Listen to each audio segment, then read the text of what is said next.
September 17, 2006, Pinyon Pines, California.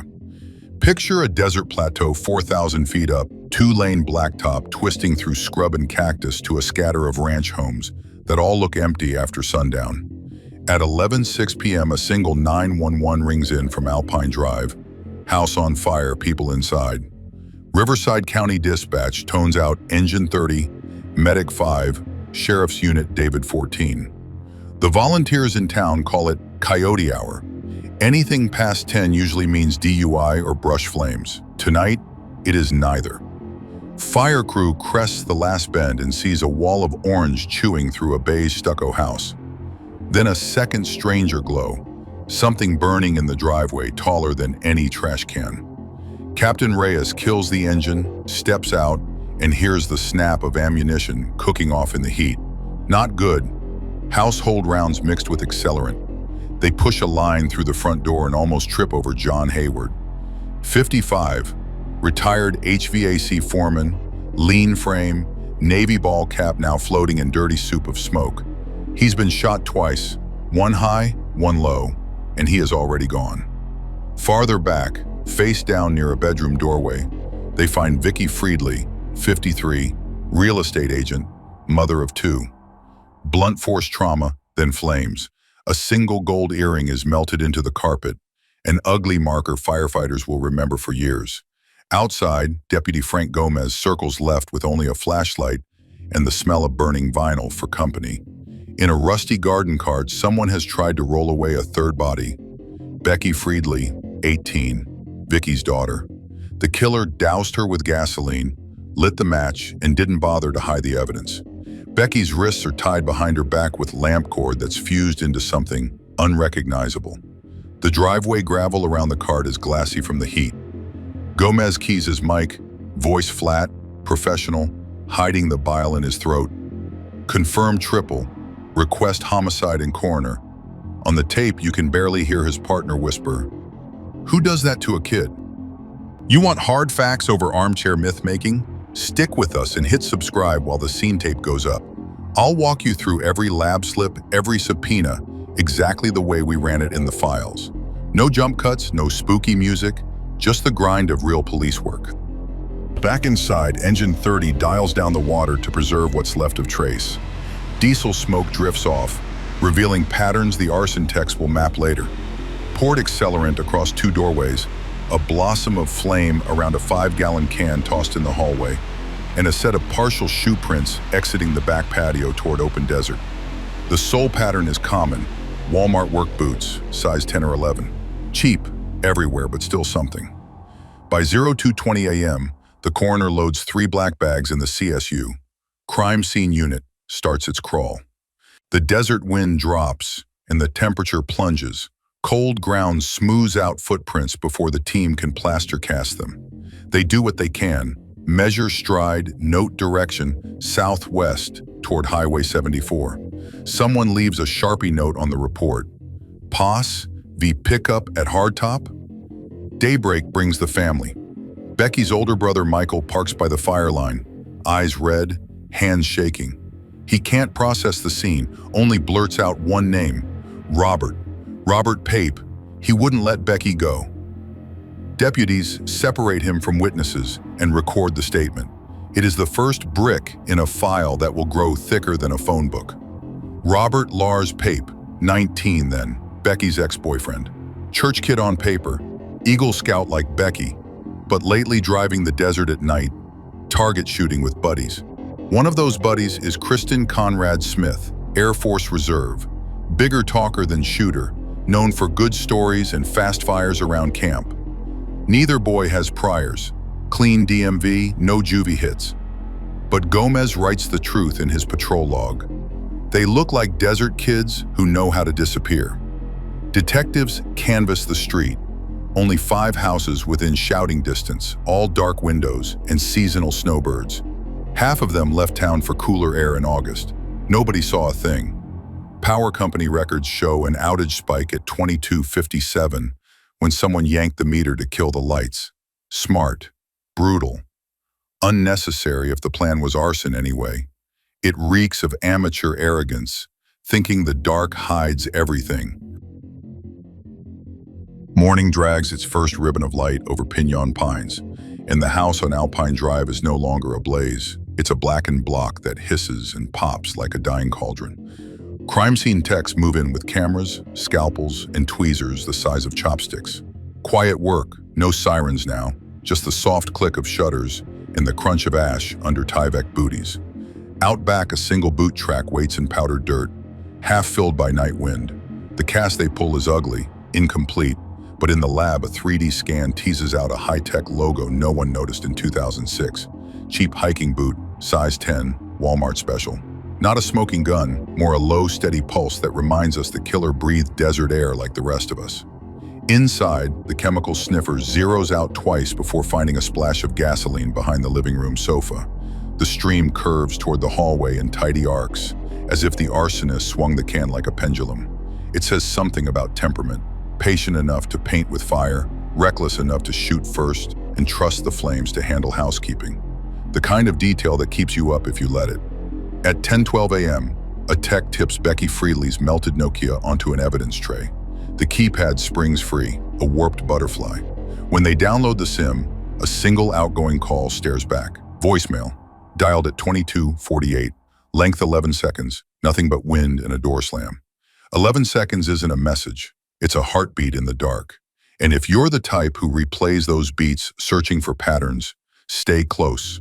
Fresh ears catch things, veterans tune out. Detective Ray Avalos splits the interviews. Robert Pape in room 1, Cristin Smith in room 2. Pape walks in straight-spined, church usher polite. Right hand never strays far from the collar he keeps smoothing. He says he dropped Smith at home, grabbed fast food, slept. No dessert, no gun, no Becky. Avalos nods, writes calm, rehearsed. Smith arrives 5 minutes later. The clock says uninvited. The body language says restless. He hands over phone records he printed himself, hoping that looks cooperative. Claims he and Pape planned a night hunt for jackrabbits, but bailed when Pape's truck overheated. Funny, Pape skipped the rabbit story entirely. Smith mentions it twice, the way someone shoves a cushion over a stain. Avalos writes, story divergence. Note for follow-up. Back at the scene, brass-washed steel casings glint beneath Jon Hayward's recliner. Range ammo, sold cheap in 50-round bricks. The local shooting park keeps liability waivers in a binder that smells of sunscreen and gun oil. One waiver from 2 weeks before the murders carries a thumb-smeared print. Lab pegs it at 99% Cristin Smith. Prints don't pull triggers, but they drag a name 1 mile closer to court. Prosecutors in 2006 still say, no murder weapon, no motive stronger than gossip. Cell tower spreads too wide to convince a jury. Evidence boxes retire to a walk-in freezer that hums like an industrial lullaby. Detectives age out. Reporters chase fresher tragedies. Families shrink into grief, small talk, holidays, weather, medical updates no one wants to swap.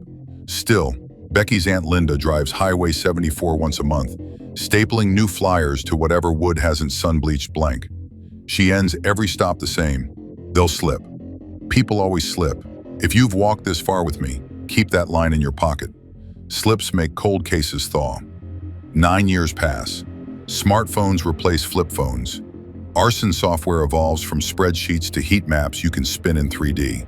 Sergeant John Powers inherits the file and a rookie analyst who likes puzzles. They funnel 2006 tower dumps into modern mapping code. 4 hours later, 2 dots throb inside a 900-meter cone. Pape's prepaid Motorola glowworm green, Smith's Nokia glowworm blue, both circling the crime yard 3 times in 46 minutes. Coverage has shrunk from miles to football fields, and coincidence starts gasping for air. Towers digs hunting licenses. September 2006 deer tag, Zone D, 19, issued to Robert Lars Pape. Companion line reads, Cristin Conrad Smith. Tag never filled, meat locker never weighed. Out in the desert you hunt at night. Blackout headlights use FRS walkie-talkies because they're cheap and legal. Quantico Audio pulls 3 faint beeps from Becky's voicemail. Same triple-tone burst Motorola radios chirp before transmit. That's not a confession, but it's a line driver setting up first and goal. Powers runs a soft squeeze, nails Smith on a window tint ticket, then leans through the driver window, voice low. Fires burn forever, you know that, right? Smith's grin misfires. 10 minutes later, his call log shows a 9-second ring to Pape. Analysts flag it, but wiretap days later harvest nothing more. The orchard looks ripe, yet drops no fruit. Early 2016, the DA finally bets the badge. Grand jury, 39 witnesses, 1,200 exhibits, 8 days behind sealed doors. Indictments come back: triple murder, special circumstances. SWAT rides pre-dawn into Riverside dust, engines growling like thunder bottled wrong. Somewhere on the edge of town, Pape's porch light snaps on, reflecting in a rifle scope held steady by a man who's waited 9 years to exhale. That porch light is where this quiet ends. Sirens breathe life into sleeping cul-de-sacs. Red-blue strobes chase coyotes off the asphalt. And if you think the hard part's over, stick around. Interrogations are where stories stop matching and alibis sprain ankles. 14-minute mark lands as steel on steel. Breach charge slams the front door. Audio drops into the first mid-roll ad space. Robert Pape sits in the interview room at 6:17. The overhead fluorescence bleaching every freckle on his face and turning the steel tabletop the color of winter water. Detective John Powers drops a styrofoam cup in front of him and watches the steam curl. Cheap diner coffee. No sugar, no lid. A prop designed to make a man measure his nerves. Powers begins with small talk about Eagle Scouts, favorite hiking trails, the heat that never ends in the Coachella Valley.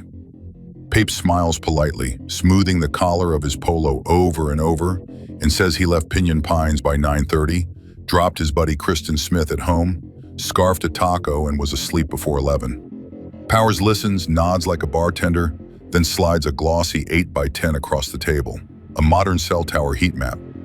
A single green pin blinks dead center on the Friedli property at 10:46 p.m. Pape's prepaid Motorola. Pape's jaw tightens. Those towers are off by miles, he says. Powers taps the legend in the corner. Sub-kilometer accuracy. You were there, Rob. The silence that follows is elastic, stretching so thin you can almost hear the wall clock labor for its next tick. Pape's eyes drift up to the ceiling camera, then down. He signs the rights waiver without reading a line, but the pen shakes just enough to leave a ragged underscore beneath his name. Down the hall, Conrad Smith paces a 6x8 interview box like it owes him rent.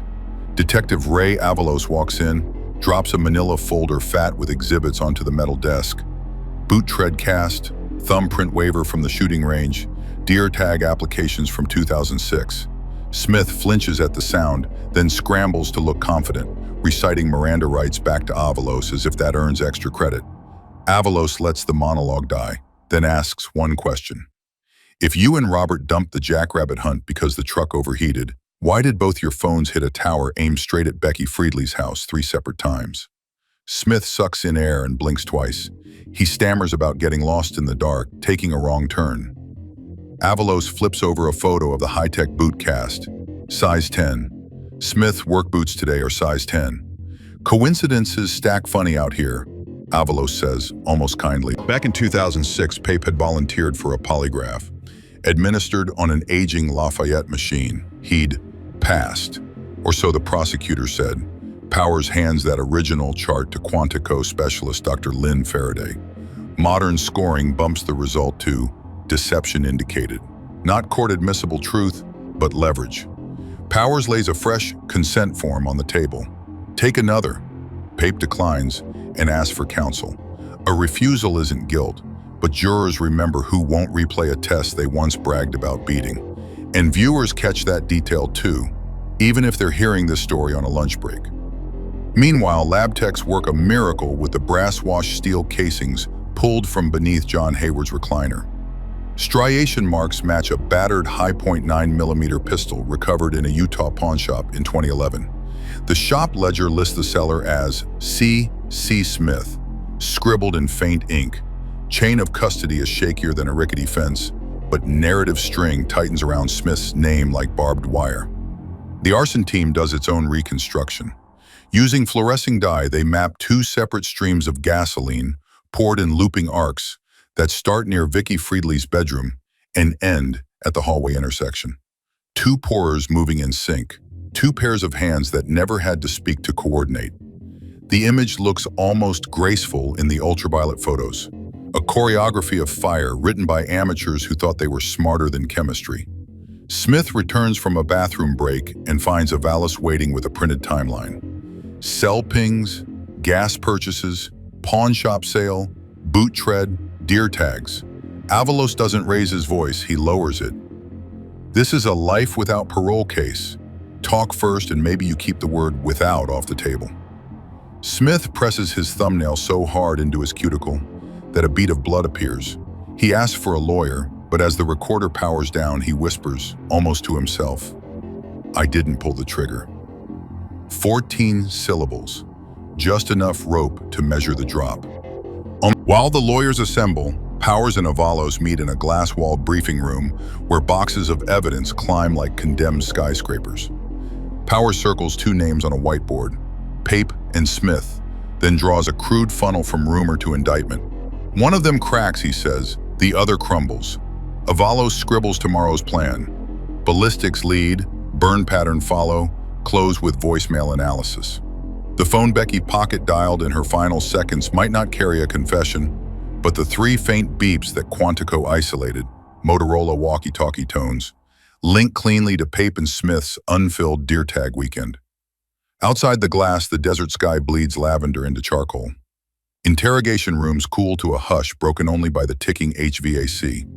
Somewhere beyond those walls, a patrol car idles, radio murmuring, waiting for the midnight shift to inherit the quiet.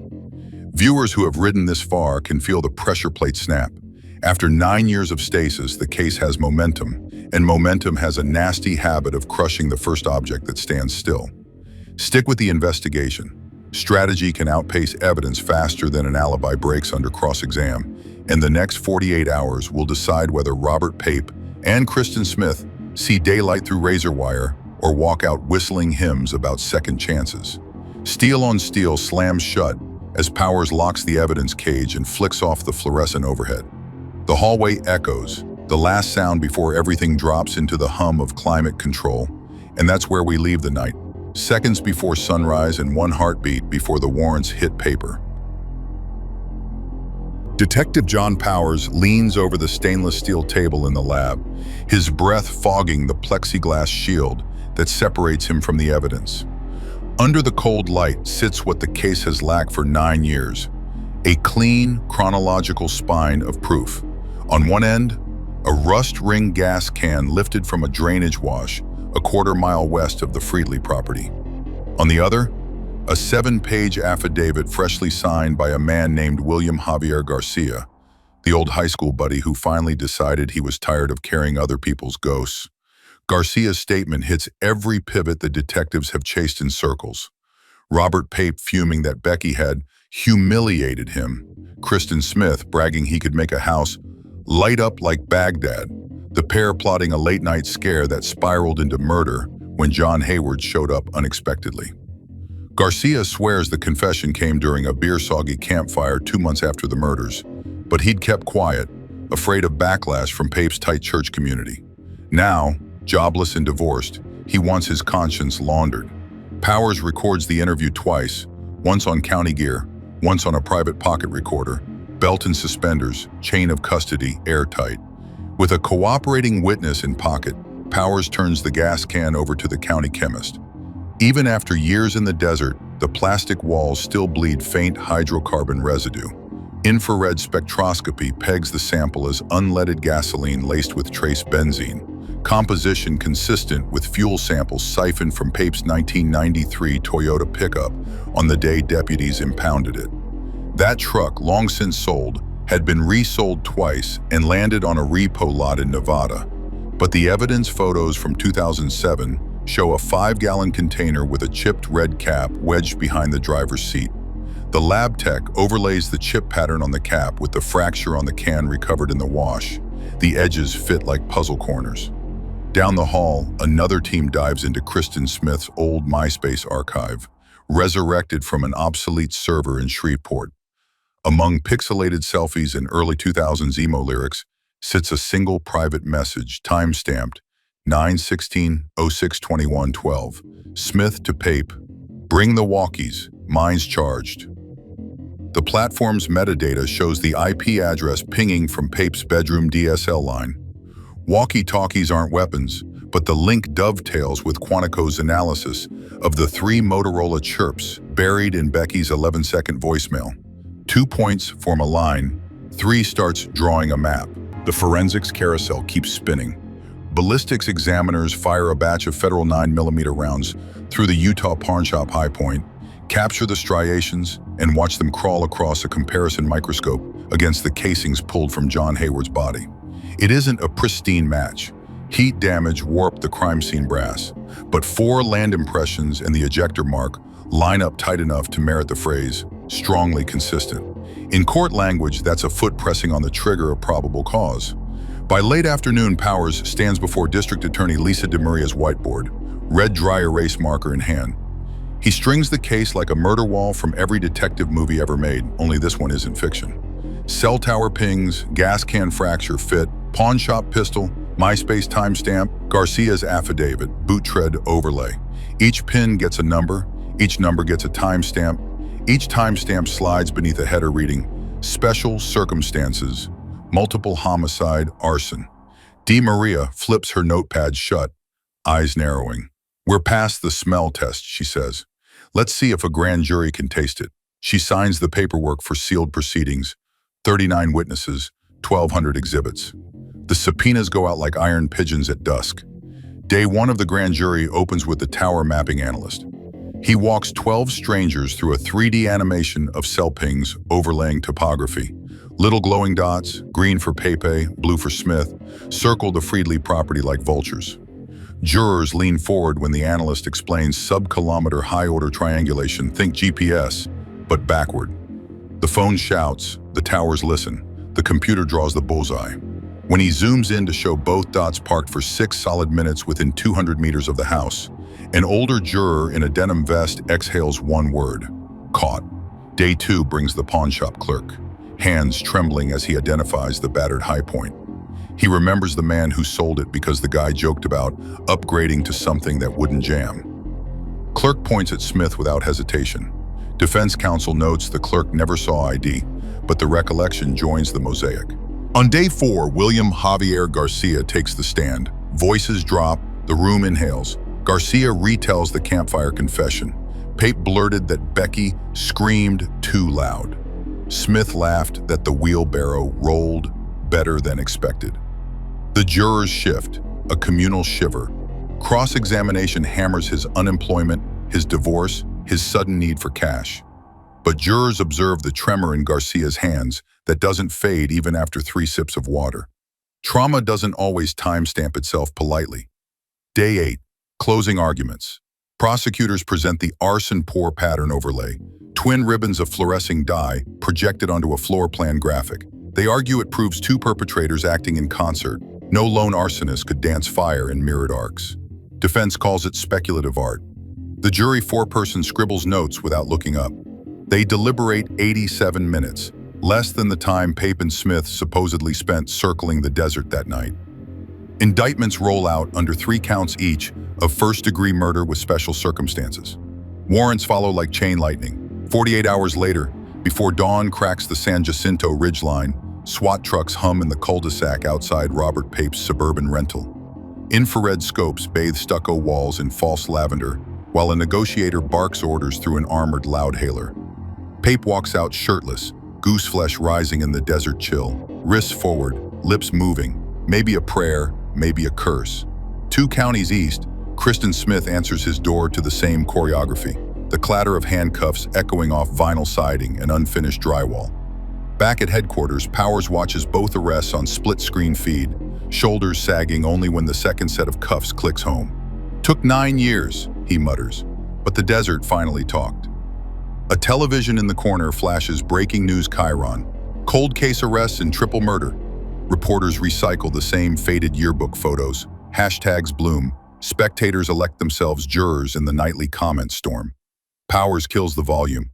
Public noise can't convict. Evidence will.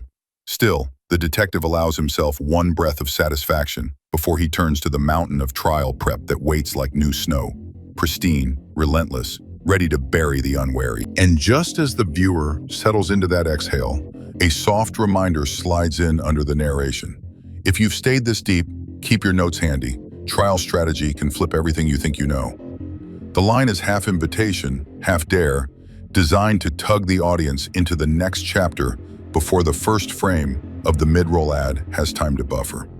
The camera of imagination pulls back. Desert sunrise, bleaching night secrets, 2 patrol caravans peeling toward county jail, a trio of evidence lockers sealed with fresh tamper tape. 7-minute clock hits, audio fades on the hum of tires over asphalt, and the ad break drops like a gavel calling court to order. Judge Jorge Hernandez stares over rimless reading glasses at the 2 men standing side by side in the Riverside Hall of Justice, each in shackles that clink like distant wind chimes whenever they shift weight. It is June 27, 2016, the first arraignment hearing since the grand jury indictments. Robert Pape wears county orange, head bowed, hair now close cropped by jail clippers. Cristin Smith stands taller in navy jumpsuit stamped inmate across the back, jaw clenched as if against an invisible gag. The clerk reads out 3 counts of murder with special circumstances, multiple victims, murder in the course of arson. Maximum penalty, life without parole. A packed gallery exhales in one uneasy ripple. Some came for justice, others for spectacle, all aware that after 10 years, the desert fire has finally reached a courtroom. Public defender Stephen Harmon rises for Pape, pleads not guilty, requests bail, cites strong community ties, and Pape's spotless record since 2006. Prosecutor Lisa DeMaria counters with the cell tower map, the pawn shop pistol, and a taped confession the jury hasn't heard yet, but the judge has in sealed chambers. Hernandez rules both men no bail flight risk. The shackles stay. Pape swallows hard. First, visible crack in a man who once told friends he could talk his way out of anything. Pre-trial motions follow like weekday station IDs.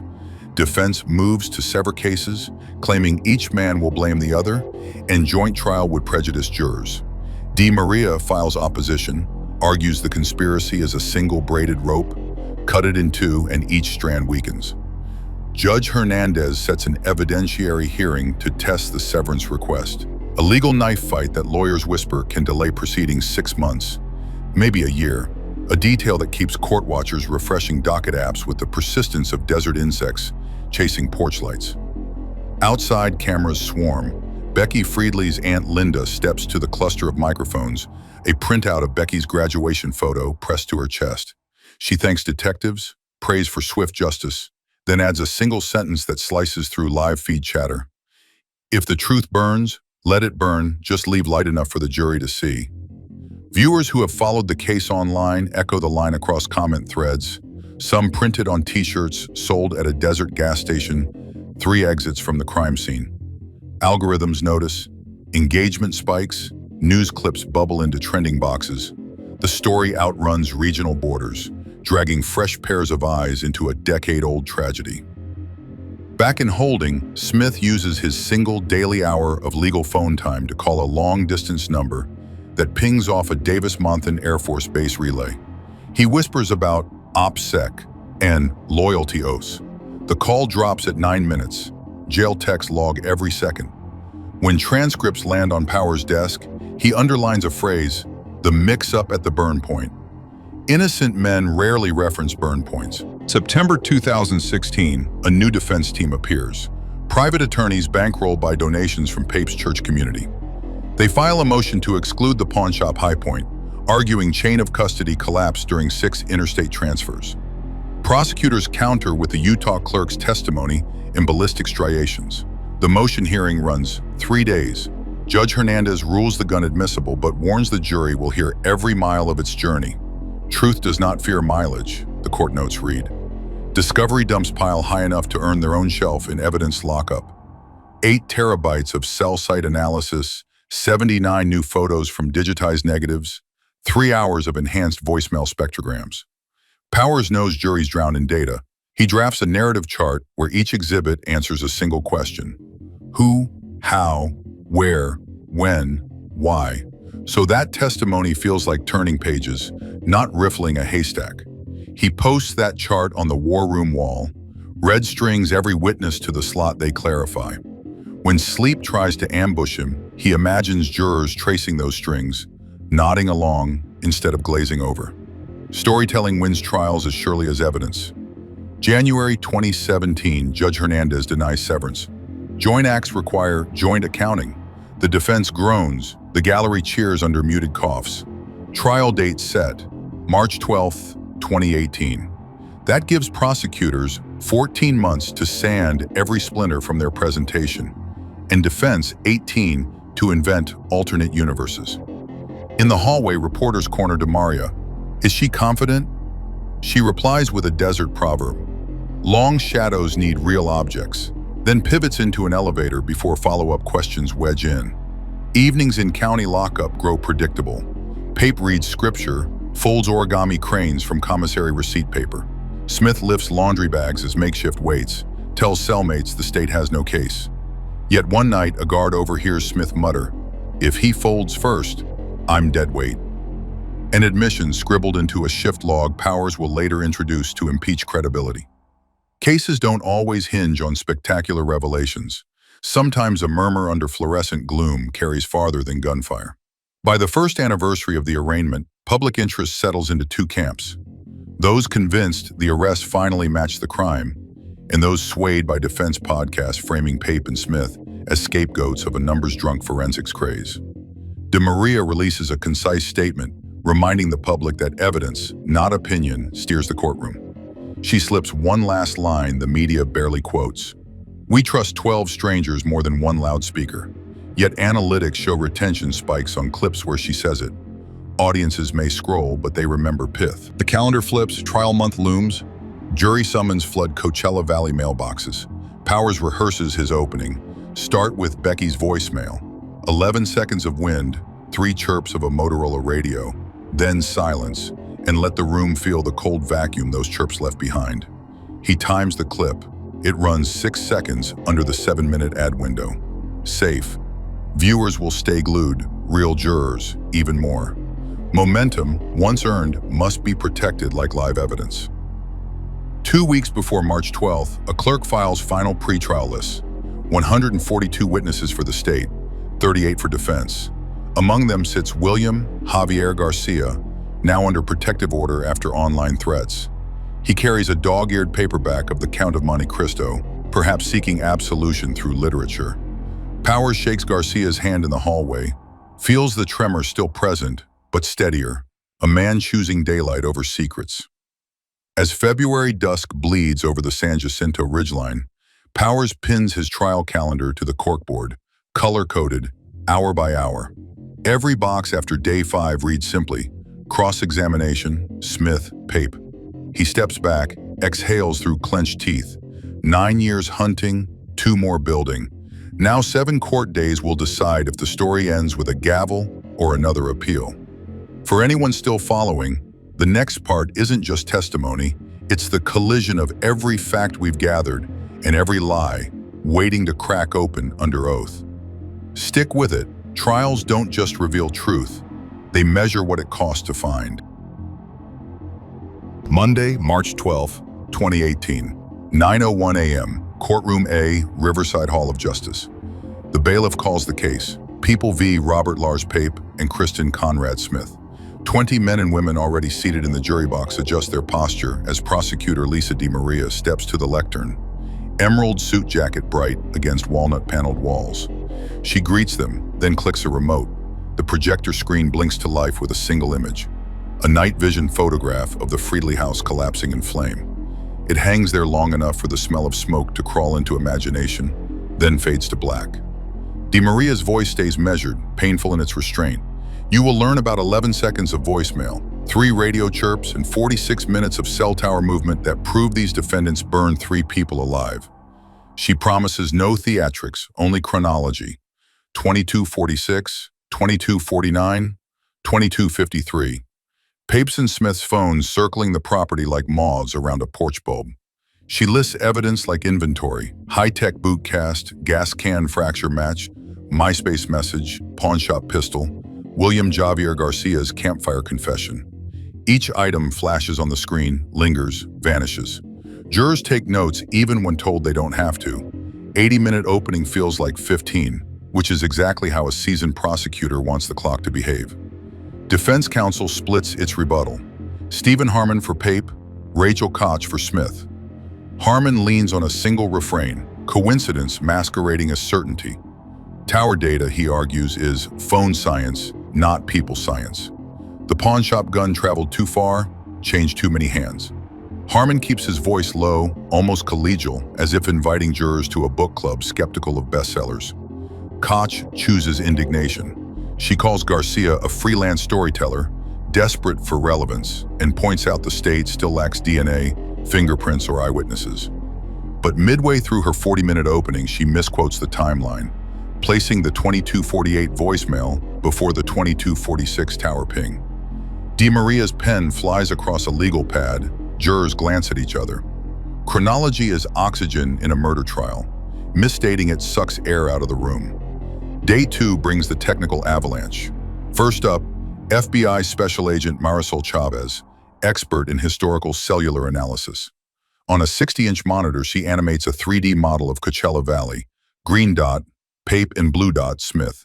Glide along Alpine Drive, pause inside the cone of Sector G15, then drift out 15 minutes later. Chavez explains azimuth arcs, signal strength, topographic shadow. Her calm demystifies jargon. Defense tries to rattle her with rural tower drop rate statistics. Chavez counters with drive test data collected the prior month that replicates 2006 conditions. A juror in the back row mouths, "Wow," when the dots freeze less than 2 football fields from the Friedli mailbox. Next witness, Dr. Lynn Faraday, polygraph scientist.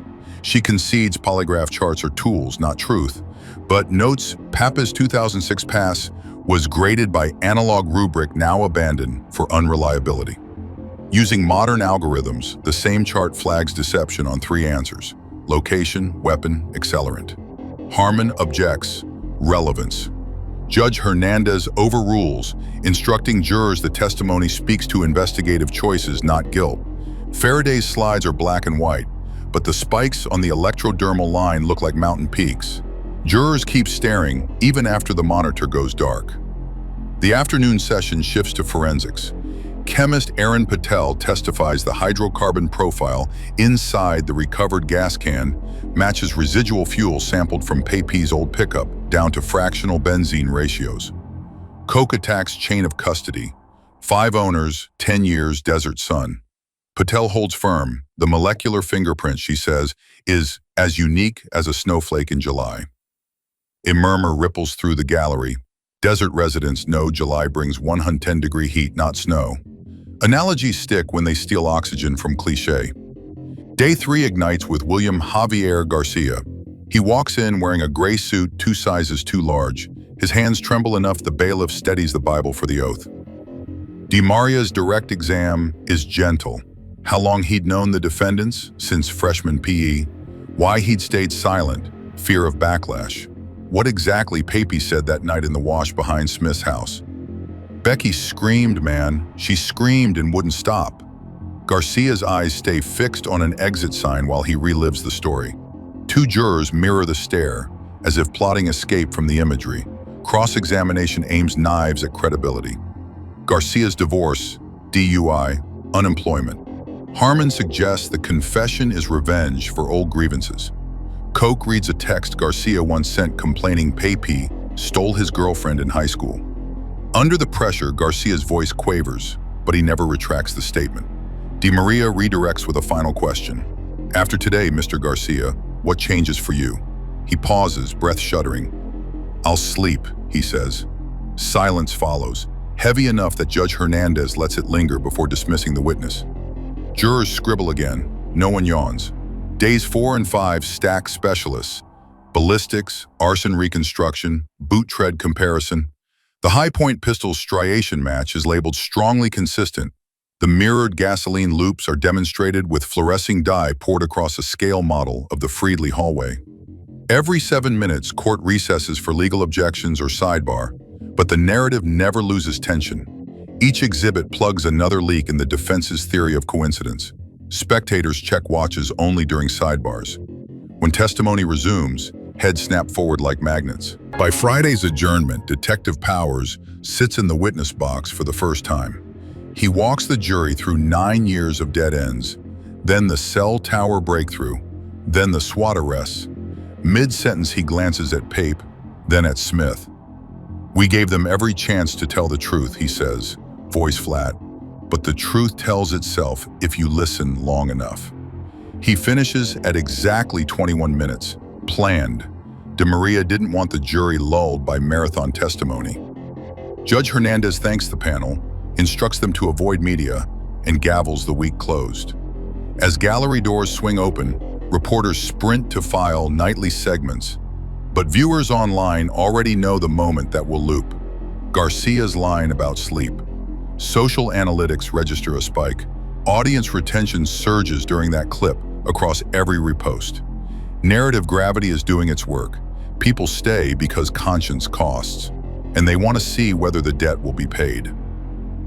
Detective Powers, packing exhibits into a rolling cart, feels the same tug. Trials devour momentum if you let a weekend stall them. So he glances at DeMaria and murmurs, just loud enough for jurors exiting the side aisle to overhear, "Monday, we bring the wheelbarrow." The phrase lands like a bookmark the audience won't forget, carrying them across 48 hours of silence straight into the next chapter. Monday, 9:04 a.m., the bailiff wheels a long steel cart through the double doors of courtroom A. It looks like storage for audiovisual gear until he parks beside the witness box and folds the tarp back. What the jury sees is a blackened wheelbarrow, basin warped, one rubber tire half melted, metal handles blistered but intact. A collective inhale sweeps the gallery. Even veteran reporters go still. The object is Exhibit 134, recovered outside the Friedli house, the last vessel to hold Becky Friedli alive. Fire investigator Dr. Nathan Lytle takes the stand. He is a mild man with a voice that belongs in libraries, not homicide trials. On direct, prosecutor DeMaria walks him through a timeline visible on the projection screen. 22:46 fire ignition, 22:48 Becky's voicemail, 22:53 full structural involvement. Lytle explains the wheelbarrow's geometry. It focuses heat like a forge, creating a chimney effect that accelerates combustion. Jurors lean forward when he says a 20-pound body burns quicker in a curved metal trough than on open ground. He points to microscopic photographs of soot inside the basin, notes traces of the same benzene-rich gasoline found in Pape's old pickup. He also circles a serial imprint on the frame, Home Depot SKU, ending in 366, one of only 342 sold in Southern California during the summer of 2006. Purchase logs show a cash sale of that SQ at the Palm Desert Home Depot on September 7. Store video from then, grainy but serviceable, captures a tall male in a Cal State hoodie. Robert Pape wore an identical hoodie during a church car wash the same week. Defense objects. Judge admits the clip for limited identification. Jurors may weigh credibility. DeMaria asks Lytle if one person could move the wheelbarrow alone. He shakes his head. Empty, yes, with a 120-pound teenager inside, too heavy for one runner across sand and gravel. You'd need 2 sets of hands to clear the driveway lip, he testifies. The fact slides across the room and settles like desert dust on the defendant's table. Smith's posture stiffens. Pape's eyes drop to the blotter. Next comes Dr. Haley Morrow, chief forensic pathologist. She describes Becky's wounds in clinical cadence. A .22 caliber entrance at the base of the skull, no exit, trajectory upward, accelerant burns post-mortem. But soot in Becky's airway indicates at least one breath taken after ignition. A juror covers her mouth. DeMaria thanks Dr. Morrow for brevity. Cross-examination tries to stretch one breath into uncertainty, but Morrow refuses speculation. Earliest survivable moment is no later than 15 seconds after placement in the wheelbarrow. Time enough, jurors grasp, for screams neighbors never heard because the fire roared louder. Outside, camera crews parrot the morning's horror, but online analytics show viewer spikes not at gore, rather at Lydell's calm math. 2 killers required, not 1. Bloggers diagram driveway dimensions. Reddit threads overlay satellite images. Engagement grows because certainty tightens like rope. Every fresh fact leaves the defense fewer knots to grasp. After lunch, DeMaria calls store clerk Dana Wong from Home Depot. Wong remembers the tall customer because he bought the wheelbarrow and asked where the cheapest gas cans were stocked. Surveillance shows the man walking toward automotive, a second figure, shorter, stockier, joining him near the checkout end cap.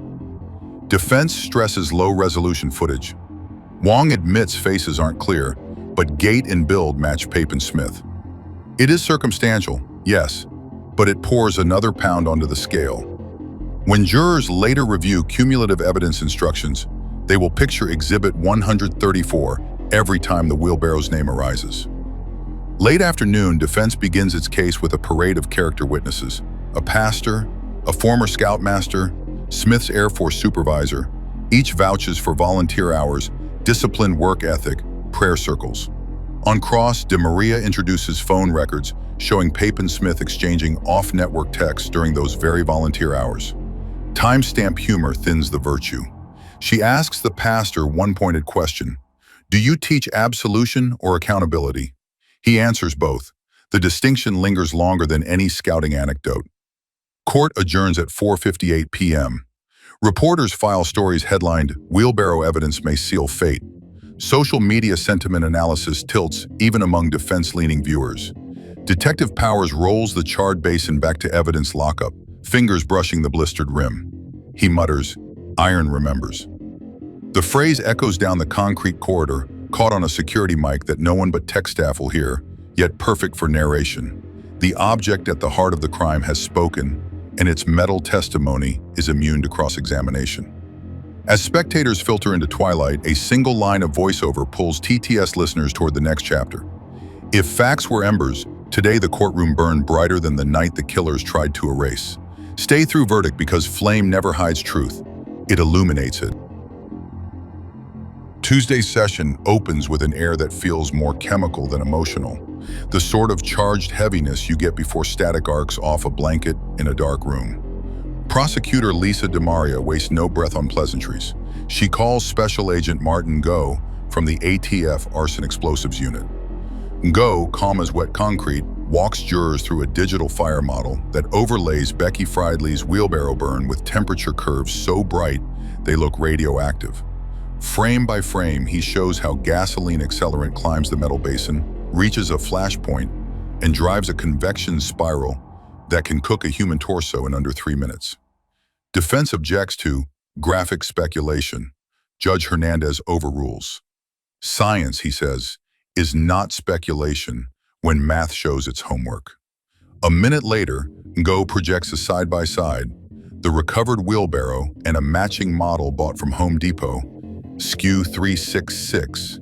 He plays security footage again, frozen on Robert Pape's Cal State hoodie, but this time zooms to timestamp metadata that confirms the image was captured exactly 10 days before the murders. Jurors lean in so far the bailiff steps forward, just in case gravity wins. The prosecution switches gears, calling digital forensics analyst Whitney Alvarez, who has mapped every text, call, and GPS ping from both defendants over a 13-month window. Alvarez's voice never rises, yet every sentence feels like a hammer tap. She shows that on the night of the murders, both men shut off their phones simultaneously at 23:02, 8 minutes after the Friedli house fully engulfed. The next ping from either device doesn't register until 7:18 the following morning. Defense counsel Harmon pounces. Many people power off phones at night to save battery.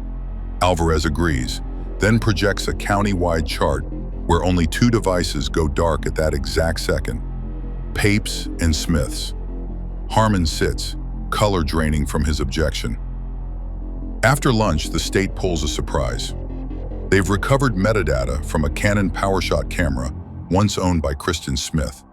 An unallocated sector carve turned up a single thumbnail, too low res for faces, but geotagged within 300 yards of the Friedli property at 2238.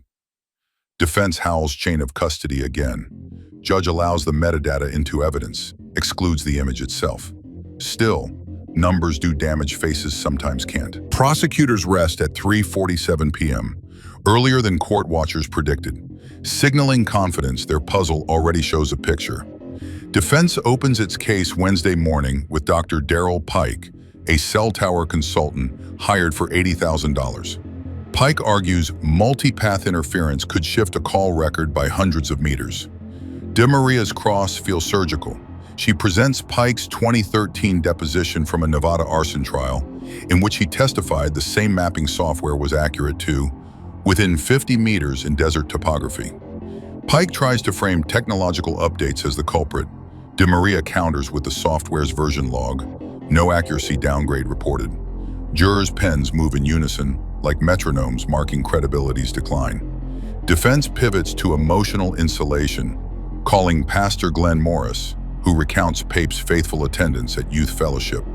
DeMaria acknowledges church service hours, then introduces an email chain recovered from Pape's deleted Gmail folder, where he jokes, 2 months before the murders, that some people only understand fire and brimstone. Morris looks rattled. Jurors scribble again.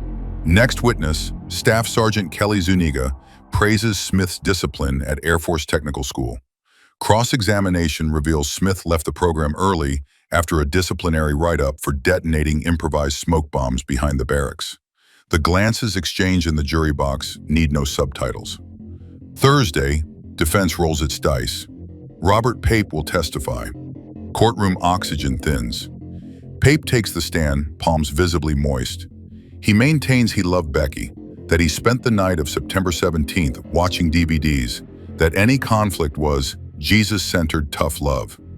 DeMaria keeps questions chronological, her tone almost maternal. She asks why he bought the wheelbarrow.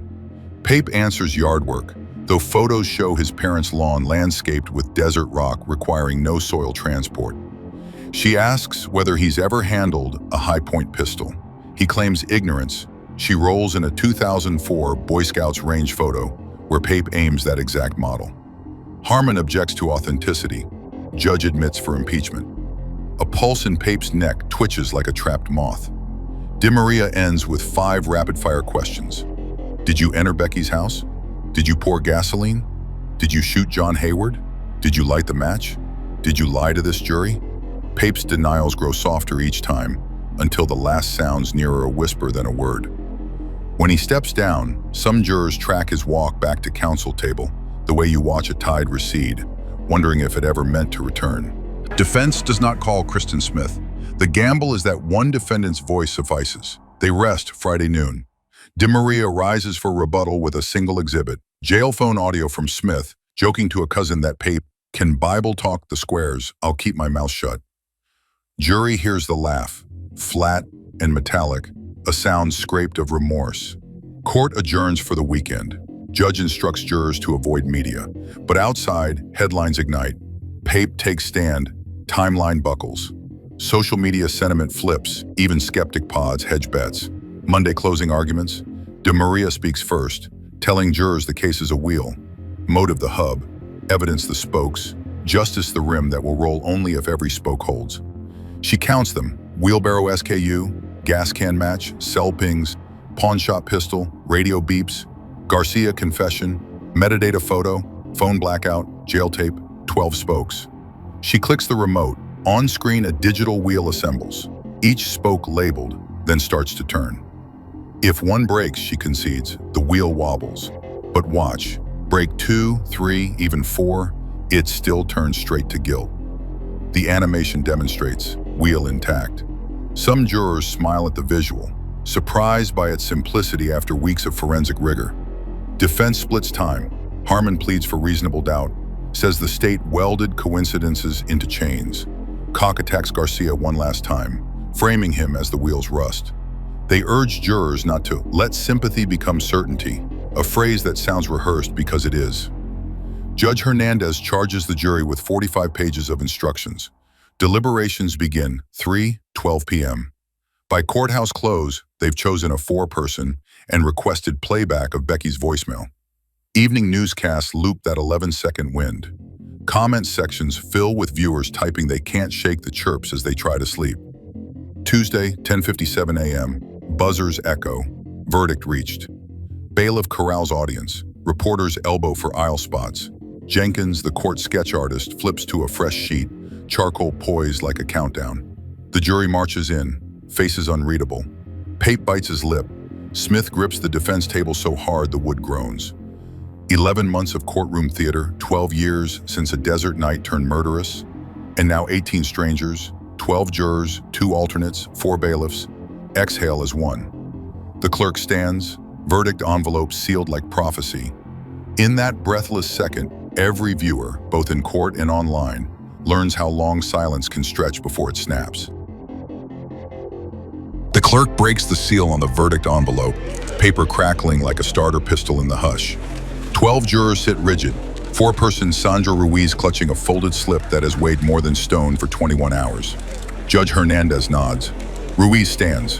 Her voice is steady, almost soft, but the words land like gavel blows. We, the jury, find the defendant, Robert Lars Pape, guilty of murder in the first degree, special circumstances, multiple victims, and arson. A gasp ripples through the gallery before she can continue. We, the jury, find the defendant, Conrad Smith, guilty of murder in the first degree, special circumstances, multiple victims, and arson. She adds the enhancement for use of a firearm. It is 11:01 a.m., June 8, 2018. 13 years, 8 months, and 22 days after the Friedli house burned. Robert Pape exhales once, a short bark of air as if punched. Cristin Smith's jaw loosens. For the first time in 5 weeks, he looks older than 29. Linda Friedli, Becky's aunt, presses both palms over her mouth, shoulders trembling silently. Jon Hayward's brother whispers, "Finally," then folds inward, elbows on knees, eyes brimming. Reporters hammer phone screens. The verdict pings across news feeds in under 30 seconds. Pushes down politics and sports scores, climbs the algorithm on sheer volume of engagement. Judge Hernandez thanks the jury, excuses alternates with praise for stamina, then schedules sentencing for August 10. Bailiffs snap on waist chains. Pape winces at metal-pinching skin. Smith keeps eyes forward, perhaps imagining blank desert miles that once felt endless and now equal exactly 25 feet to the holding cell. Outside, microphones bloom. A local anchor labels the case Pinyon Pines Justice. Social media sentiment trackers spike. Hashtags, #wheelbarrow trial, and #Desert Justice trend regionally, then nationally. The courtroom empties, but Detective John Powers stays behind, staring at the defense table where a single yellow legal pad lies abandoned. Half a line written, 2 words. What next? He pockets the page, unsure whether it is strategy or despair. He knows trials end with verdicts, but cases, especially ones lit by arson, smolder on paperwork for years. 8 weeks crawl by. Defense motions for a new trial cite juror misconduct, a claimed overheard comment about God's will. Judge hears arguments, finds no prejudice. August 10, 2018, sentencing. Court reconvenes, the atmosphere is heavier, resignation replacing suspense. Prosecutor Di Maria requests consecutive life terms without parole. 3 murders, 3 sentences.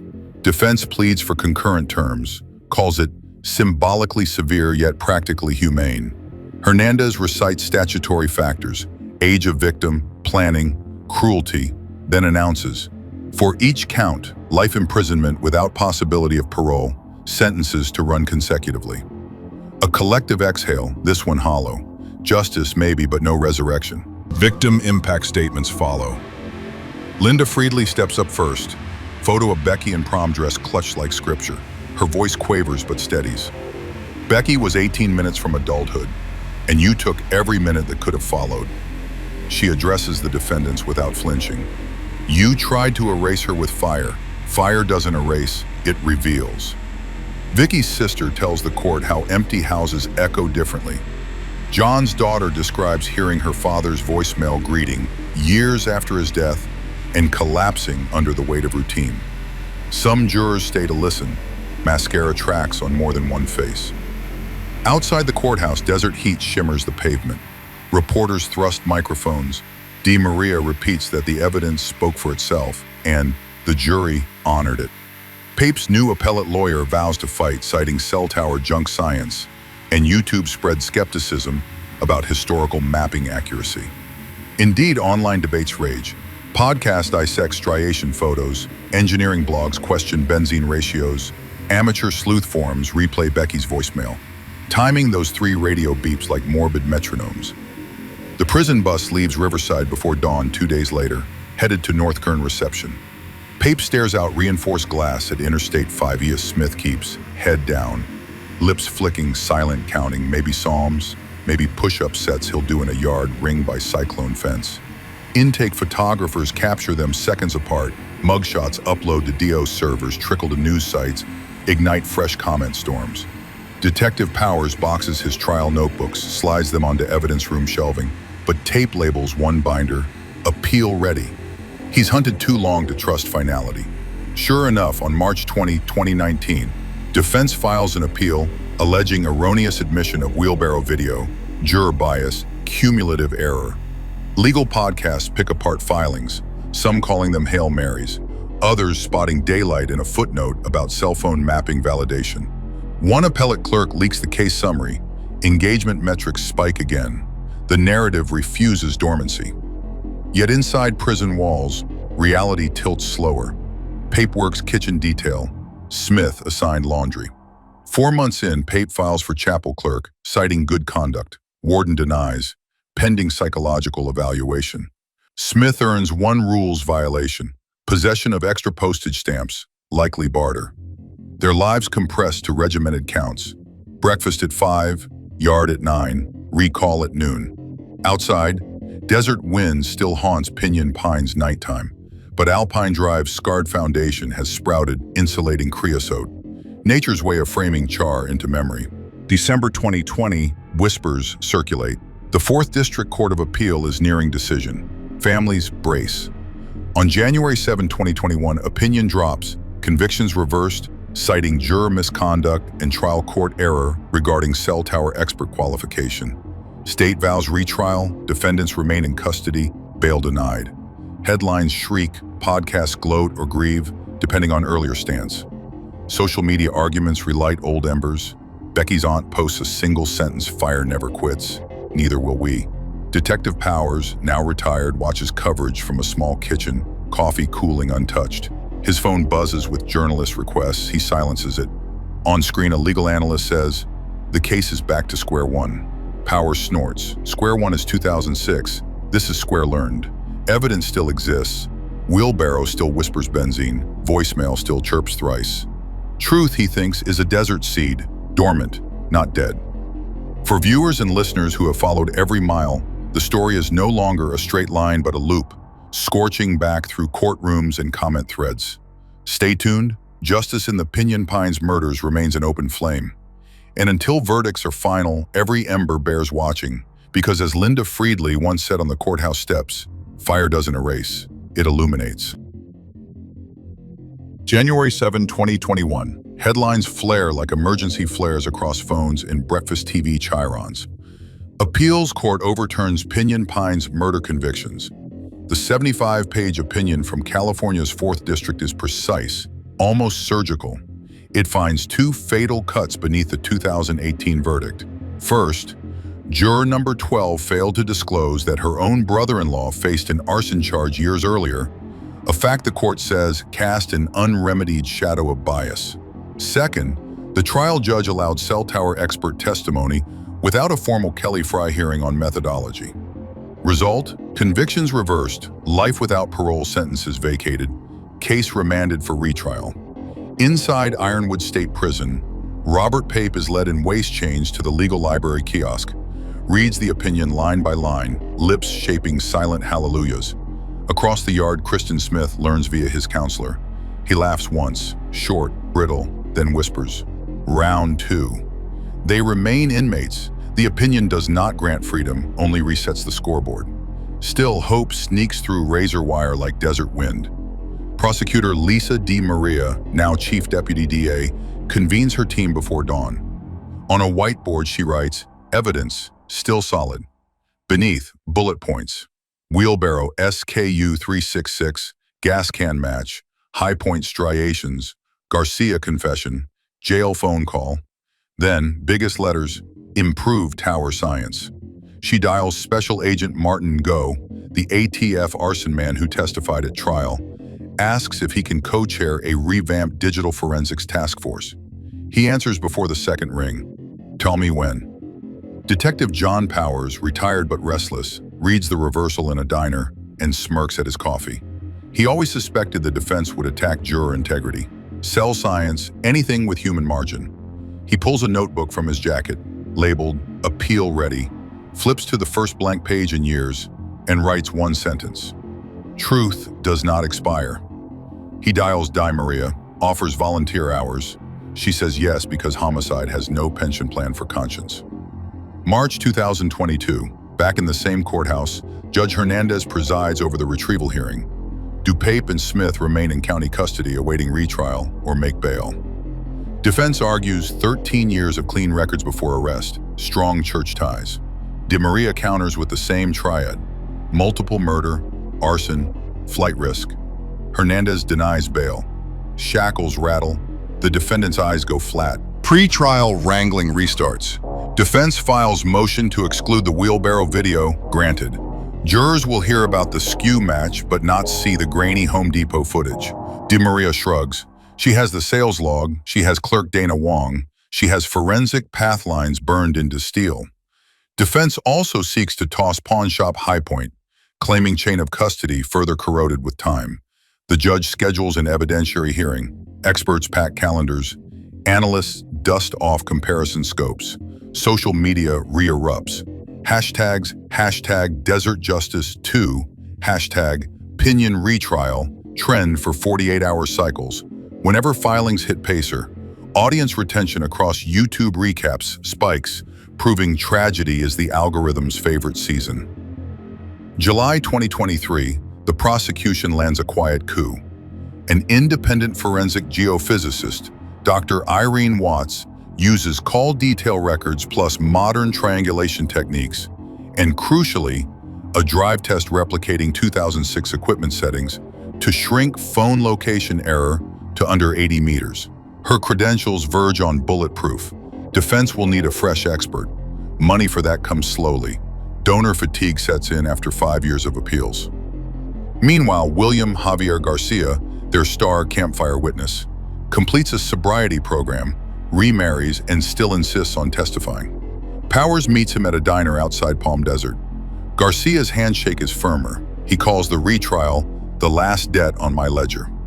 Powers nods, slides across a laminated copy of the appellate opinion, paragraph 63, where the court found Garcia credible.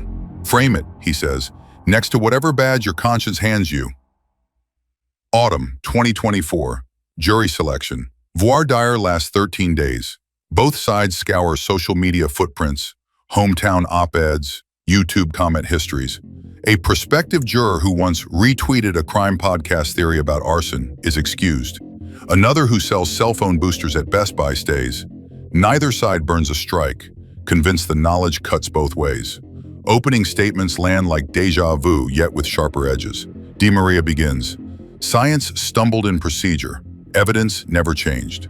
She promises the jury new tower data, a tighter chain on the High Point, and a wheelbarrow's testimony forged in iron, not pixels. Defense counters with a theme of inherited error, arguing investigators build a house of cards and appeals simply blew righteous wind. They paint Garcia as opportunist 2.0, sell math as voodoo with trigonometry gloss. Week 2 brings Dr. Watts. Her 3D animation shows concentric cones of probable phone location, small enough to fit inside the Friedli property lines. She explains multilateration, time advance difference, propagation delay, then displays error rate graphs, peer-reviewed last winter. Defense tries multipath interference again. Watts produces raw drive test logs, 742 pings, deviation never exceeds 60 meters. Jurors take notes. A few nods slow, rhythm of comprehension.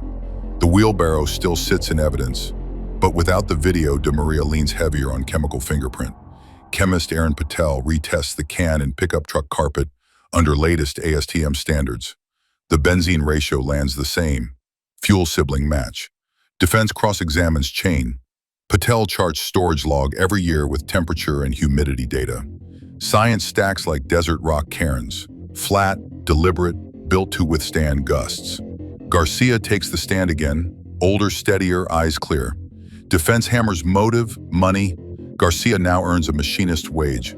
No book deal, no podcast royalties. His campfire confession story, matches 2018 word for word, minus a single nervous stutter he never repeats. Consistency is its own solvent, eroding doubt. Jailhouse calls play once more.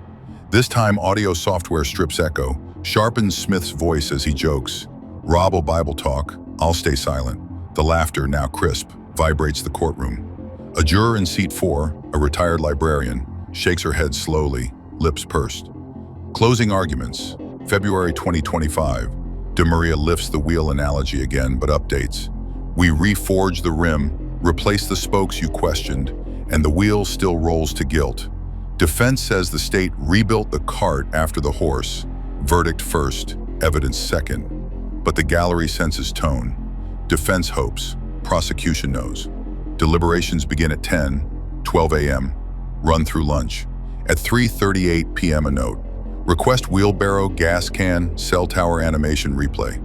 Court complies. At 5:02 p.m. second note. We have reached verdict. Evening news race begins. Verdict room fills. Four-person, ironically the Best Buy salesperson, reads, guilty on all counts for both defendants. No special verdict this time. Jurors affirm general intent. Do not revisit firearm enhancement, but arson and multiple victim circumstances stand. Pape closes eyes. Smith drops head to chest. Linda Friedli grips a pew rail, whispers, stay lit, Becky. Sentencing slated April 2025. Observers predict same outcome. Life without parole. Podcast prepping emergency streams. Algorithms pre-warm ad inventory. Tragedy remains lucrative. Yet in Pinyon Pines, desert wind still pushes creosote over the old slab, indifferent to verdicts. Detective Powers, now silver-haired, watches from back row. When the gavel drops, he exhales the breath he first drew on Alpine Drive 19 years earlier. Justice may detour, he thinks, but desert roads, like truths, often circle back to the starting mile marker. And for viewers who've walked every one of those miles, the closing credits aren't to fade to black. They're a map showing how relentless persistence can redraw even the hardest lines in sand. April 10, 2025, 9:29 a.m. Same courtroom, same judge, but now the last ritual. Sentencing. Morning light slants across the seal of California, dust motes drifting like slow snow. Robert Pape and Cristin Smith enter in fresh prison blues, wrists and ankles linked by polished chain. Weeks in county have leached the desert tan from their faces. Their eyes hold the flat glare of men who've practiced neutral for months and still haven't mastered it. Families of Vicki, Becky, and Jon fill the first two rows. Reporters set recorders on their knees, pens uncapped. The bailiff calls for silence, and Judge Jorge Hernandez clears his throat, an unhurried sound that reminds everyone why full stops exist. He begins by revisiting each count as statutes require. Count 1. Murder of Rebecca Becky Friedli, age 18. Count 2. Murder of Victoria Vicki Friedli, age 53. Count 3. Murder of Jon Hayward, age 55. Special circumstances. Multiple victims. Murder during arson. He notes the appellate detour that brought them all back and commends the retrial jury for navigating a maze no map could simplify. Then he invites impact statements. Linda Friedli steps forward, her voice steadier than on prior appearances. She describes Becky's laughter echoing off canyon walls during sunrise hikes, how Vicki planted rosemary by every doorway because good smells guard good homes, how Jon fixed neighbors' HVAC units free every 4th of July, so no one missed fireworks. She turns to the defendants. You tried to cauterize them from history with fire. Instead, you branded their stories onto more hearts than you will ever meet. Pape stares at the defense table. Smith presses fingertips into his thighs. No tears, only posture shrinking. Jon Hayward's brother reads a single line. Jon once wrote in a birthday card, "We're here to make life easier for the next soul in line." He folds the paper, places it on the prosecution lectern, and walks away without glancing back. The room digests the sentence like hard bread. Hernandez resumes. California Penal Code 190.2 leaves narrow discretion when special circumstances stand. The mandatory term is life without possibility of parole. Yet the judge still wields sequencing power. He cites premeditation, conspiracy, the calculated use of arson to destroy evidence, and the psychological cruelty of burning a living victim. Each act, he says, was a separate mountain of harm. He imposes 3 consecutive LWOP sentences on both defendants. Courtroom air thins, but nothing combusts. No outbursts, just quiet reactions. A tremor in Pape's jaw, Smith's shoulders slumping as if an invisible rucksack finally filled to capacity. Defense counsels lodge the expected objections for the record, announce intent to petition the California Supreme Court. Hernandez nods. The avenue exists. Use it.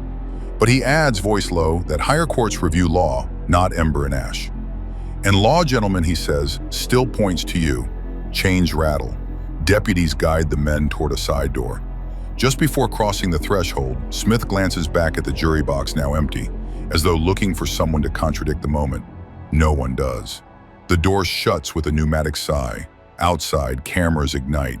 De Maria speaks first. Gratitude to jurors, investigators, community. A reporter asks if she anticipates another reversal. She reminds them appellate courts measure process, and this process ran like a calibrated clock. She declines further questions. Docket already crowded with tomorrow's crimes. Detective John Powers remains in the lobby, arms crossed over the notebook he's carried for 19 years. A young journalist asks if he feels closure. He answers that closure is a myth. What exists is continuity. Families continue, the desert continues. So must the record. The quote trends on regional feeds by noon, carried by people who rarely agree on anything but accept that continuity, like gravity, refuses negotiation. Within 24 hours, Pape and Smith transfer to Calipatria State Prison's reception wing, paperwork stamped LWOP 3. Their arrival barely ripples the inmate rumor mill. Lifers are currency, but not novelty. Pape is assigned kitchen prep, peeling produce under fluorescent buzz. Smith pulls yard cleanup, pushing a wheelbarrow uncanny in its normalcy. Rust spots echoing a memory the system won't let him outrun. Some listeners notice the irony when the audio description notes it. Irony rarely brings comfort, but it keeps narrative threads from fraying. Weeks roll into summer. Becky's friends raise funds to refurbish the Pinyon Pines hiking trail she loved, installing 3 cedar benches overlooking the valley. Each bears a brass plate etched with a victim's name and the words, "Light remains." Hikers post sunset photos. Algorithms suggest the images to viewers who once watched trial clips, closing a digital loop between grief and landscape. Meanwhile, appellate paperwork inches through clerks' hands. Legal podcasts dissect each brief, but engagement curves flatten. The public appetite for repetition wanes. Yet the cold case units that follow this channel, no appeals can mutate evidence chains. If you've stayed with this story, keep the alert bell on. Justice sleeps with one eye open, and sometimes rulings shift in pre-dawn hours when servers update quietly. September 2025. The California Supreme Court declines review with a terse 3-line order. No written opinion, no press release, just docket numbers and denial. When the news pings phones, comment sections fill with exhale emojis, far more than angry faces. Linda Friedli posts a photo of Becky's bench at sunrise. Caption, "The light's enough now." That post crosses 50,000 shares in 48 hours, a soft spot in social algorithms usually fed on outrage. Viewers who followed every minute realize the narrative has finally climbed out of the courtroom and settled into foothill stillness. Detective Powers, retired and tending citrus trees, reads the denial online while pruning branches. He pockets his phone, looks at a sky the color of cooling steel, and murmurs a line no camera records. Desert roads circle, but sometimes circles close. For listeners, that's the sound of a case folding into history without vanishing. Truth filed, sentences running, families leaning into forward motion.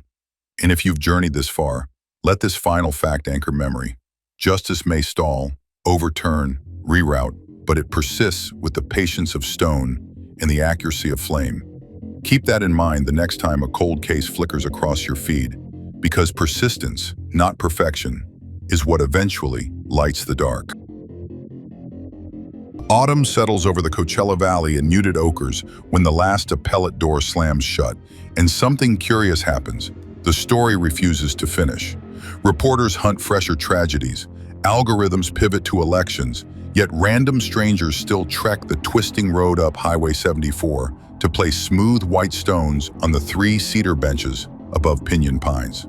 Every stone carries an inked initial, B, V, or J, or simply the date, 9/17/06. The ritual begins organically, a single Instagram photo tag, #lightremains, and grows until weekend hikers must queue for turns. A ranger posts a laminated notice asking visitors not to disturb the cairns. Within days, the state designates the overlook an informal memorial, the first in California, created almost entirely by social media momentum.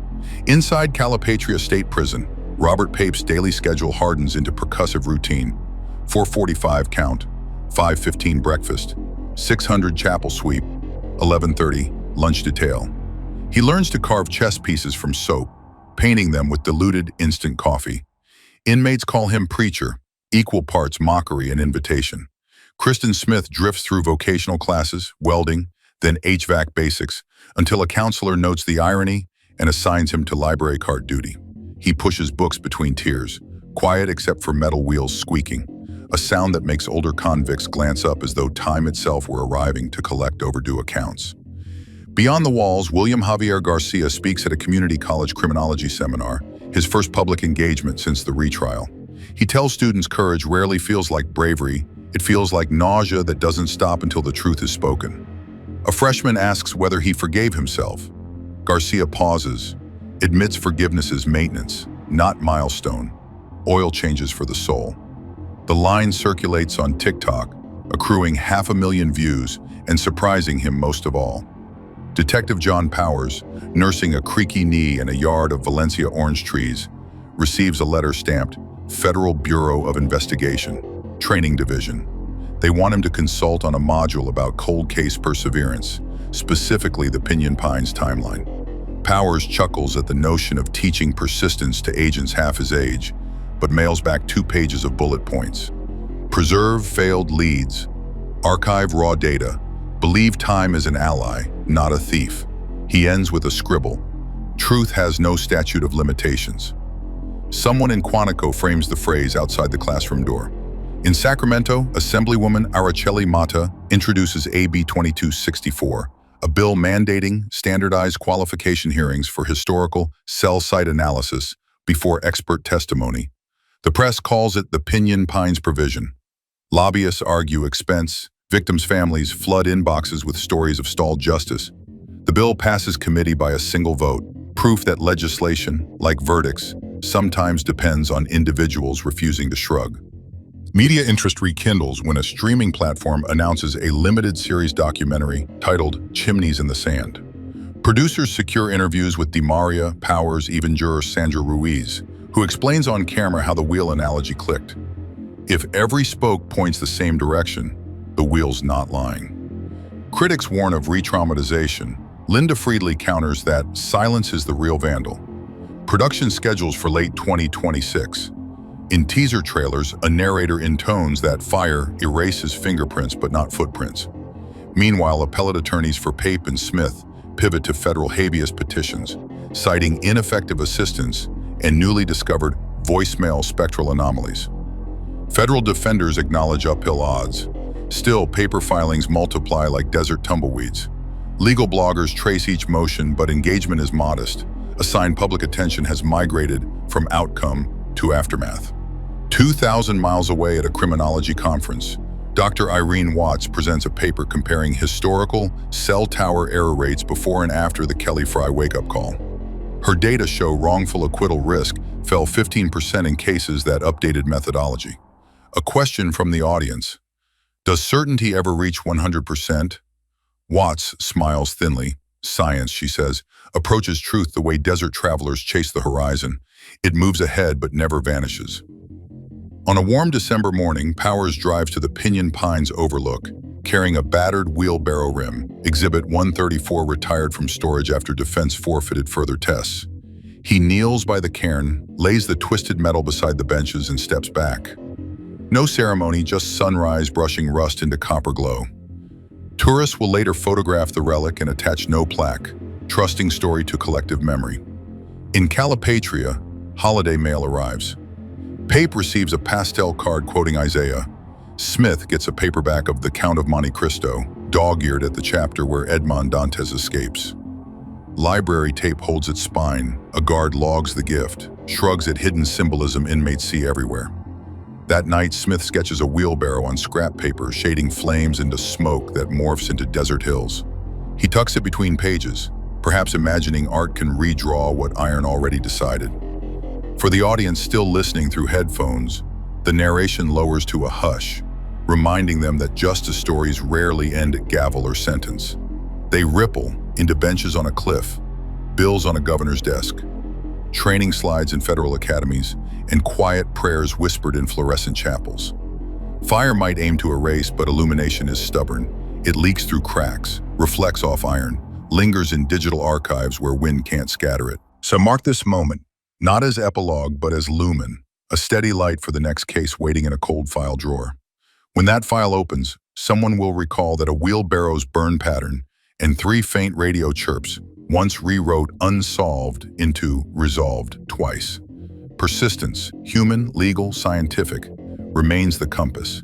And as long as desert roads loop back to starting points, the journey continues, guided by the certainty that truth, though slow, is ambulatory. It walks, and it never tires. Winter 2025 drapes the high desert in a muted palette. Sage greens dulled, sand a cooler gray.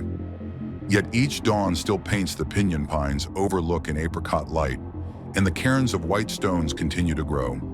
Hikers now bring small river rocks with handwritten quotes. Truth walks, light remains, sometimes simply the GPS coordinates of the Friedli home, as if anchoring memory to latitude and longitude will keep it from drifting into folklore. Inside Calipatria's echoing corridors, the rhythm of Robert Pape's life has narrowed to auditable increments. 10,000 steps per day around the yard, 300 produce sacks peeled in the kitchen, 2 chapters of scripture annotated nightly. He volunteers for literacy tutoring, reading aloud to inmates whose convictions are younger than their sentences. Cristin Smith, by contrast, has retreated to solitary pursuits, sketching architectural lines of chapels he's never visited, tracing wheel spokes over and over until graphite smudges his knuckles. Guards nickname him Blueprint because every drawing circles back to circles. December 29th brings a small but seismic ripple. The California House Judiciary Committee advances AB 2264 to the Senate floor. Lobbyists cite cost, victims' advocates cite accuracy. The bill passes 27-10 and awaits the governor's signature. Political analysts pin its momentum to the Pinyon Pines case, verifying how singular tragedies can translate into statutory reform. Local news covers the vote briefly, but academic law blogs dissect it for weeks, noting that admissibility of historical cell site analysis now demands evidentiary hearings statewide. Detective John Powers watches the vote on his phone, nods once, and mutters, "Paper becomes practice." College criminology programs seize the narrative's educational heft. At California State San Bernardino, a new cold case seminar dedicates its capstone to the Friedli murders. The syllabus pairs archived 911 audio with Dr. Irene Watts' triangulation datasets, forcing students to reconcile raw human panic with dispassionate numbers. One assignment tasked them to draft a hypothetical closing argument for either side.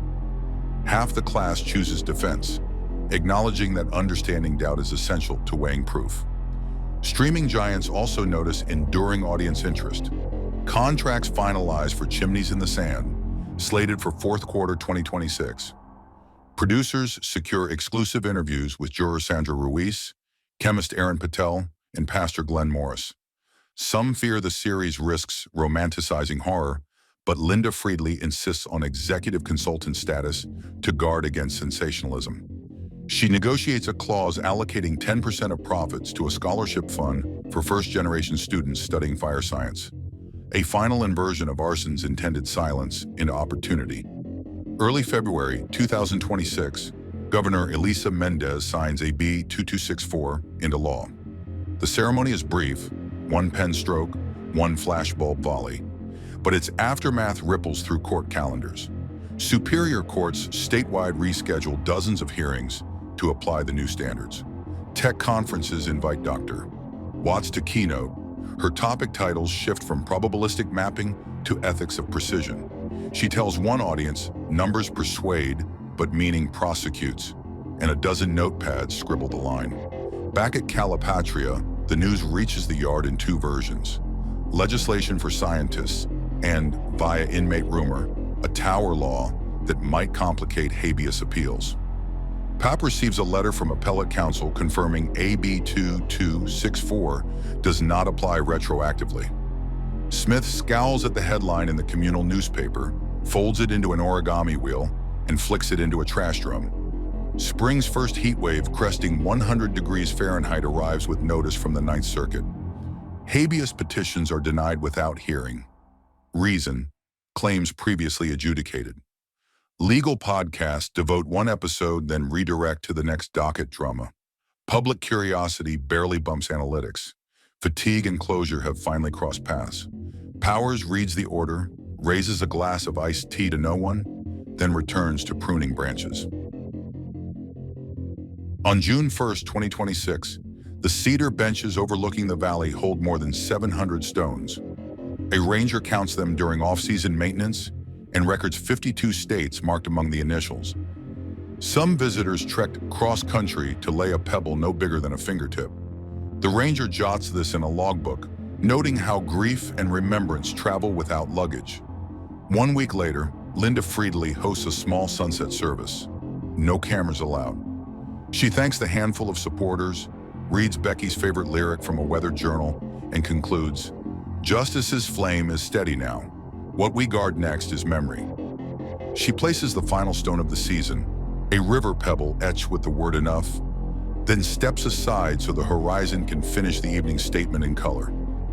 For listeners still tuned in, the narration decelerates, accepting that endurance, not escalation, carries the epilogue. The Friedli murders no longer sit as unresolved tabs on browser windows. They live in statutes, classrooms, scholarship funds, and in the quiet hush atop a desert ridge where wind and whispered names braid together. The closing line meant for TTS settles like a promise rather than a punch. Where fire once tried to erase, community rebuilt in stone, and stones, unlike embers, do not cool. They mark the path for those who refuse to forget. Late summer 2027 slips over the desert like a soft kiln, and Pinyon Pines breathes its dry breath without ceremony. Yet the story seeded there continues to sprout unexpected branches. One branch grows from a college lecture hall in San Jose. Maya Ingram, first-generation fire science major and inaugural recipient of the Light Remains Scholarship, presents her senior thesis on accelerant flow dynamics in outdoor arson. When a professor asks what sparked her focus, she clicks to a slide of Exhibit 134, the charred wheelbarrow, and explains that a single object, once intended to silence evidence, became the loudest teacher she ever had.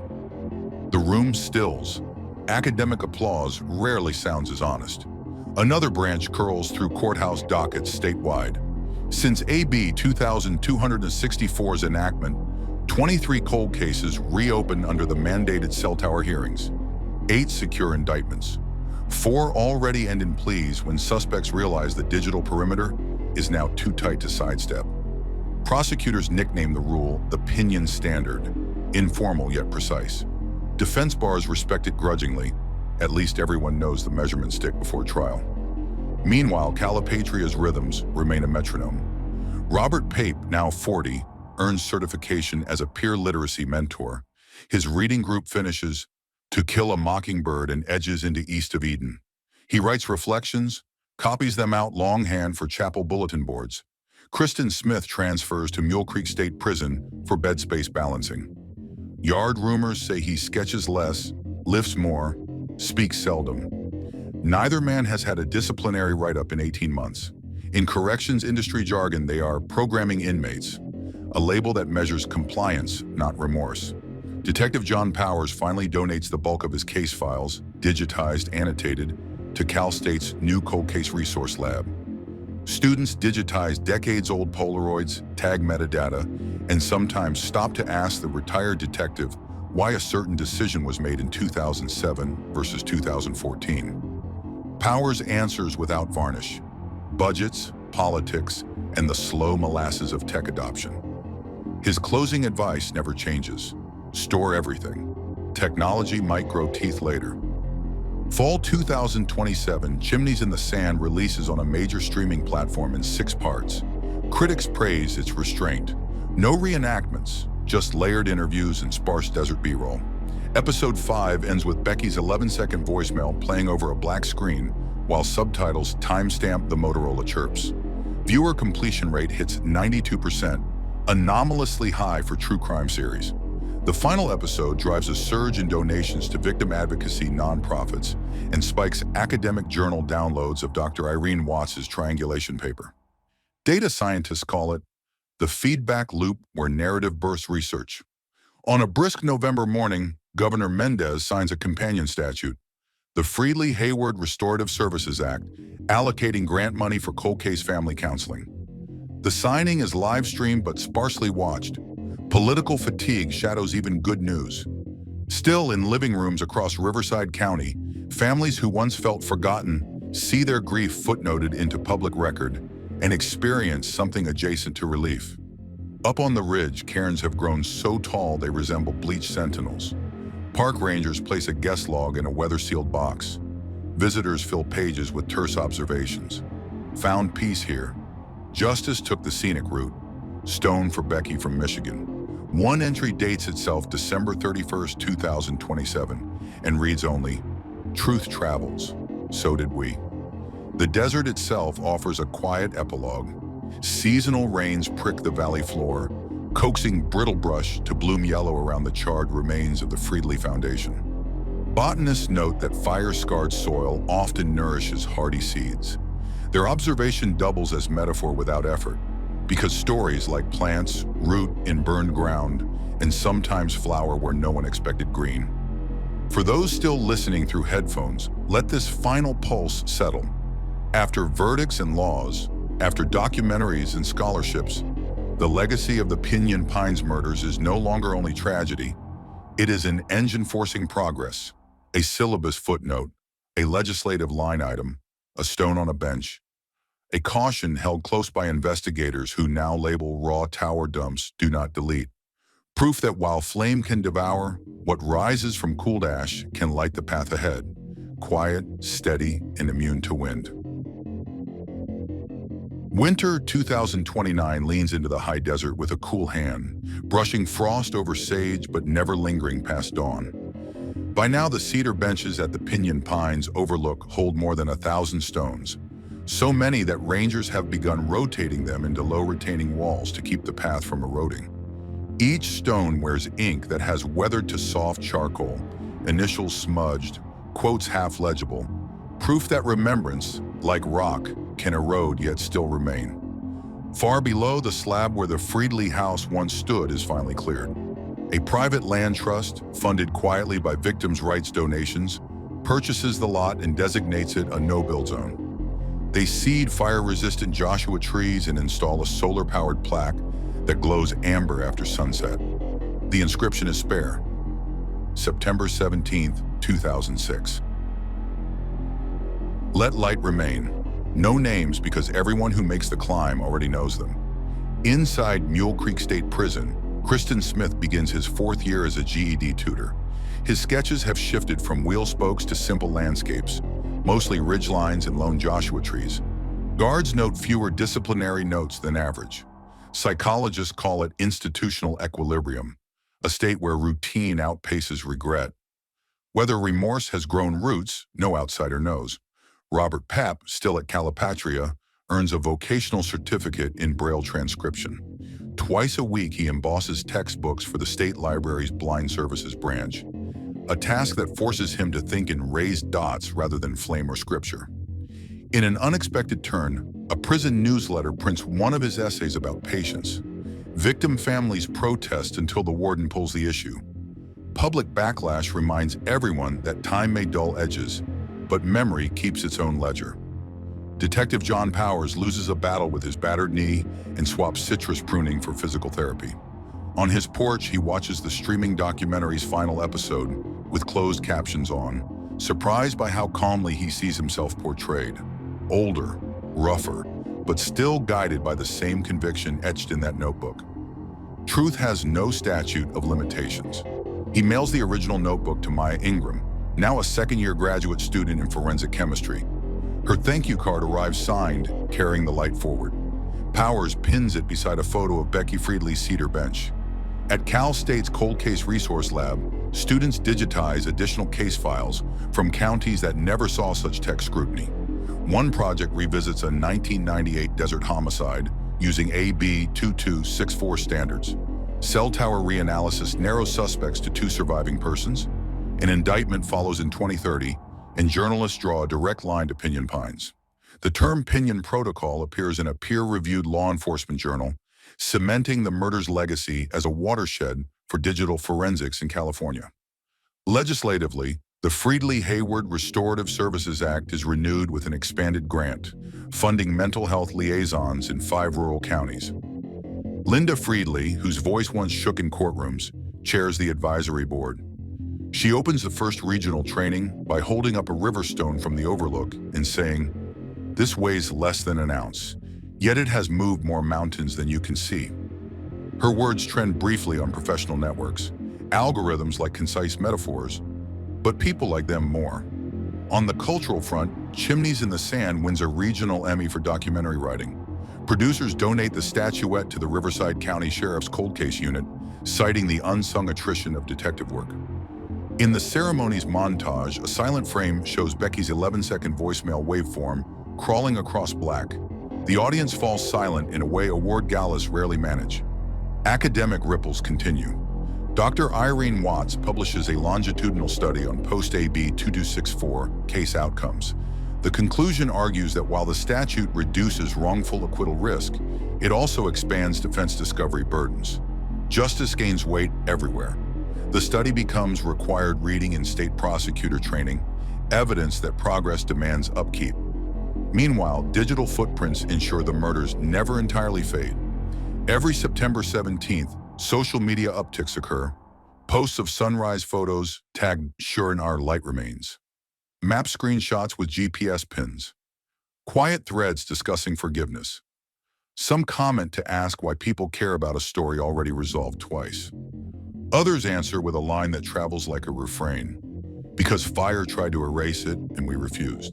And so the narrative arcs back to the Overlook. It is dawn, January 1st, 2030. A family from Montana unwraps scarves in the chill wind, their teenage daughter setting a river stone on the newest cairn. She explains to her younger brother that 3 people were killed here long ago, and that the stones mean "we remember." The boy asks if remembering fixes anything. She thinks, shrugs gently, and says, "It keeps the wind from telling lies." Nearby, the solar plaque hums, light pulsing low but steady. For listeners reaching this final waypoint, understand that the Pinyon Pines murders no longer sit merely as crime or cautionary data point. They function now as an ecosystem of legislation, scholarship, technological rigor, and communal ritual. Justice, imperfect and iterative, forge pathways that continue branching, into courtrooms reconsidering old pings, into classrooms calibrating new antennas, into sunrise hikers carrying pocketfuls of white stones. The voice you hear lowers, not out of fatigue but respect, and leaves one last image for your internal screen. A desert ridge, wheelbarrow rim rusting into earth, cedar benches catching the first gold of morning, and a mosaic of river stones spelling no name, yet proclaiming a single verdict. Truth persists. In that light, every step taken to reach this overlook, whether on trail or through hours of testimony, feels less like an ending than an affirmation that in the long geometry of justice, circles do close and memory keeps the compass true. By mid-2031, the high desert night sky above Pinyon Pines glows a shade darker than indigo. The Bortle scale lists it as Class 2, but on certain anniversaries, you can see a faint halo, not of city light, but of cell phone screens held aloft by hikers documenting the ridge. The cairns have topped out. Rangers, fearing top-heavy collapse, now redirect new stones into low borders that outline a path toward the overlook. The effect is subtle, a ribbon of pale dots guiding visitors like runway lights toward dawn. In Sacramento, the freshly created Pinyon Pines Advisory Council files its first biennial report.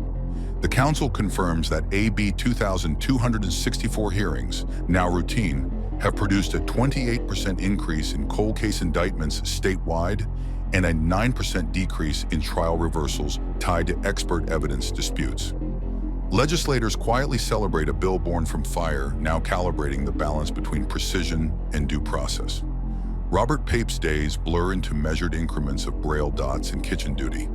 In July 2031, he's transferred to the prison's braille annex full-time, a role that grants him access to a Perkins embosser, but no internet. When an outside advocacy magazine requests an interview, prison officials consult the victims' families. Permission is refused. Pape's written request to publish devotional essays is likewise denied. The policy cites victim sensitivity, and that file closes without fanfare. Cristin Smith, 200 miles north at Mule Creek, has turned his architectural sketches into elaborate origami models.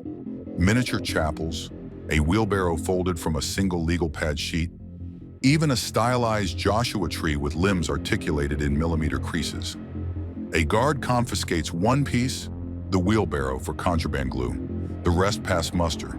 They circulate the tiers, traded for instant coffee or postage stamps, until administration bans external distribution. Art, like ash, is harder to contain than rules assume. Detective John Powers appears in a guest lecture streamed to law enforcement academies. Cold cases in the long memory of digital trails. He speaks seated, cane leaning against the podium. When the host asks what he'd change if he could rewind to 2006, Powers answers, "I'd archive raw tower data in 3 formats instead of 1. Turns out future software eats yesterday's homework." The line lands like a punchline among cadets. Within a month, agencies adopt triple-format archival guidelines, informally dubbed Powers Redundancy. In academia, Maya Ingram, now Dr. Ingram, publishes her dissertation expanded into a monograph. Contours of Combustion, Forensic Fluid Dynamics in Outdoor Arson. The dedication page cites the Friedli family for teaching that every ember has a biography. The American Academy of Forensic Sciences bestows its Emerging Scholar Medal. Amazon algorithms cross-list the book under both fire science and true crime, an odd pairing that nonetheless drives sales. Autumn 2032, the U.S. Ninth Circuit denies Pape and Smith's final habeas petition in a succinct memorandum. The panel finds no constitutional infirmity in retrial procedures and notes that the wheelbarrow evidence, though emotionally charged, was forensically indispensable. A last-chance cert petition to the U.S. Supreme Court is filed in January 2033.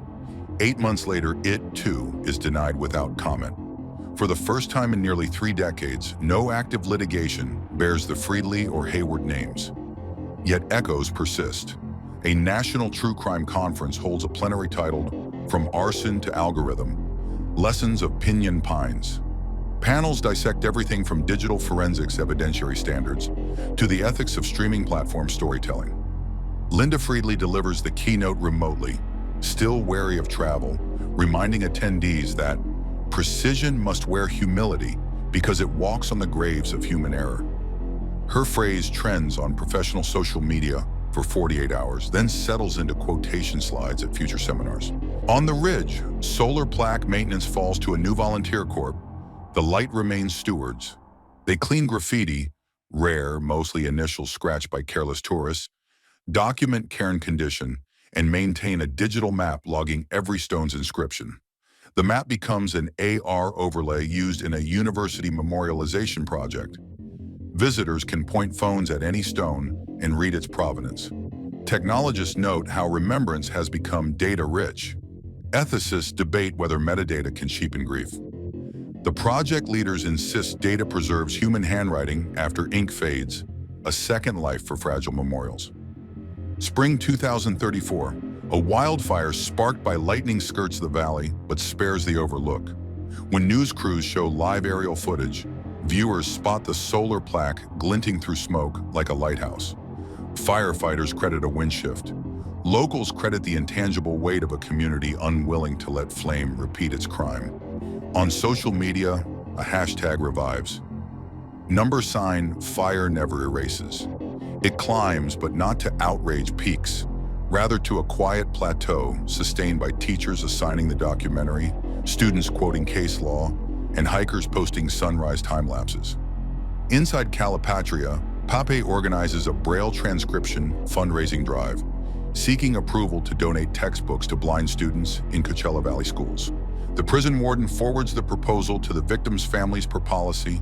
They approve on condition anonymity is maintained. The donation proceeds under a hopeful irony. Tactile dots helping new readers, generated by hands that once tried to erase lives. Detective Powers passes away in June 2035 at 81. His obituary mentions 35 solved homicides, 2 legislative citations, and 1 phrase. Truth has no statute of limitations. The notebook he gifted to Dr. Ingram, now archived at Cal State, is displayed at a memorial exhibit alongside Exhibit 1, 3/4's wheelbarrow rim. Visitors walk a timeline mural tracing the arc from crime to reform. Many linger at Powers' marginalia, small handwriting noting grocery runs beside breakthroughs, proof that life and investigation weave inseparably. As the 30-year mark of the murders approaches, planning for a commemorative vigil accelerates. Organizers decide on silence, not speeches, letting the desert, the wind, and the stones speak. They invite attendees to bring no new cairn rocks. The memorial is complete. Instead, they suggest carrying a single small LED tea light to place on the path at dusk, returning at dawn to reclaim it, symbolizing vigilance without burdening the land. RSVP numbers soar beyond capacity. Rangers coordinate shuttle buses to protect vegetation. It becomes clear that even as the judicial saga concludes, communal guardianship only deepens. And so for listeners reaching this second-last waypoint, a voice tempered by years of testimony reminds you. Some narratives resolve in paperwork, others in policy, but the rarest embed themselves into landscape and custom, drafting ordinary people into quiet custodians of memory. Here, where arson once aimed to scorch proof, light now etches outlines of accountability. Solar plaques, phone screens, LED tea lights, luminous enough to guide another generation of investigators, volunteers, students, hikers. Take that image into your own dark places. A ridge of pale stones under a sky pricked with stars. Each point of light testifying that while flame may consume wood and flesh, it cannot digest commitment. In the mathematics of justice, persistence adds, erosion subtracts. The sum of pinyon pines stands constant because the candle of attention keeps being passed. And so the story's pen rests, not because ink is exhausted, but because the line it drew now guides hands beyond the storyteller's reach. Media interest rekindles when a streaming platform announces a limited series documentary titled Chimneys in the Sand. Producers secure interviews with DeMaria, Powers, even juror Sandra Ruiz, who explains on camera how the wheel analogy clicked. If every spoke points the same direction, the wheel's not lying. Critics warn of re-traumatization. Linda Friedli counters that silence is the real vandal. Production schedules for late 2026. In teaser trailers, a narrator intones that fire erases fingerprints but not footprints. Meanwhile, appellate attorneys for Pape and Smith pivot to federal habeas petitions, citing ineffective assistance and newly discovered voicemail spectral anomalies. Federal defenders acknowledge uphill odds. Still, paper filings multiply like desert tumbleweeds. Legal bloggers trace each motion, but engagement is modest. Assigned public attention has migrated from outcome to aftermath. 2,000 miles away at a criminology conference, Dr. Irene Watts presents a paper comparing historical cell tower error rates before and after the Kelly Fry wake-up call. Her data show wrongful acquittal risk fell 15% in cases that updated methodology. A question from the audience: does certainty ever reach 100%? Watts smiles thinly. Science, she says, approaches truth the way desert travelers chase the horizon. It moves ahead but never vanishes. On a warm December morning, Powers drives to the Pinyon Pines overlook, carrying a battered wheelbarrow rim, Exhibit 134 retired from storage after defense forfeited further tests. He kneels by the cairn, lays the twisted metal beside the benches, and steps back. No ceremony, just sunrise brushing rust into copper glow. Tourists will later photograph the relic and attach no plaque, trusting story to collective memory. In Calipatria, holiday mail arrives. Pape receives a pastel card quoting Isaiah. Smith gets a paperback of The Count of Monte Cristo, dog-eared at the chapter where Edmond Dantes escapes. Library tape holds its spine. A guard logs the gift, shrugs at hidden symbolism inmates see everywhere. That night, Smith sketches a wheelbarrow on scrap paper, shading flames into smoke that morphs into desert hills. He tucks it between pages, perhaps imagining art can redraw what iron already decided. For the audience still listening through headphones, the narration lowers to a hush, reminding them that justice stories rarely end at gavel or sentence. They ripple into benches on a cliff, bills on a governor's desk, training slides in federal academies, and quiet prayers whispered in fluorescent chapels. Fire might aim to erase, but illumination is stubborn. It leaks through cracks, reflects off iron, lingers in digital archives where wind can't scatter it. Later that week, an archive server at Cal State logs an unexpected surge. Downloads of court transcripts, Dr. Watts's triangulation study, even Detective Powers' digitized notebooks triple their usual traffic. Analysts trace IPs to universities in Europe and South America. Evidence the vigil's gravity leaks into distant curricula. The Pinyon Protocol, once a Californian refinement, begins appearing in foreign legislative drafts. Justice's ripples, like desert wind, respect no borders. Inside Calipatria, Pape files a request to donate his Braille royalties to the Light Remains Scholarship Fund. The victims' families, after days of deliberation, approve. The warden signs off. Textbooks embossed by a perpetrator will now aid sight-impaired students learning about photosynthesis and civil rights. It is an uneasy symmetry, yet the scholarship board accepts the funds, stipulating anonymity. Progress, like geology, forms awkward layers. Smith, inspired or unsettled, petitions to send one origami chapel to the Memorial Visitor Center. The request is denied. Policy holds firm on inmate art distribution. Smith quietly unfolds the model and flushes it down a utility sink, paper fibers swirling away like unwitnessed confession. By autumn, AB 2264's 5-year impact study publishes wrongful acquittal risk down 13%, expert challenge hearings up 47%, average cold case resolution time shortened by 2 years. A footnote credits Pinyon Pines data drivers. Legislators toast modestly, but families know percentages cannot hug back. Still, numbers stand guard over future victims, and that is something like solace, which brings the narrative's voice to its final cadence. The Friedli murders began as an act of combustion meant to obscure truth. 3 decades later, what persists is not char, but choreography, of law refined, science sharpened, community galvanized. The ridge remains, cairns settle deeper, and LED tea lights are stored for another generation should memory flicker. So let the last word settle not as coda, but as coordinates. 33.5824 degrees north, 116.5208 degrees west, elevation 4,032 feet. If ever doubt creeps that persistence matters, stand there at dusk, feel wind carve silence, and know that beneath layers of ash, litigation, and data tables, the simple human act of refusing to forget can outshine flame itself.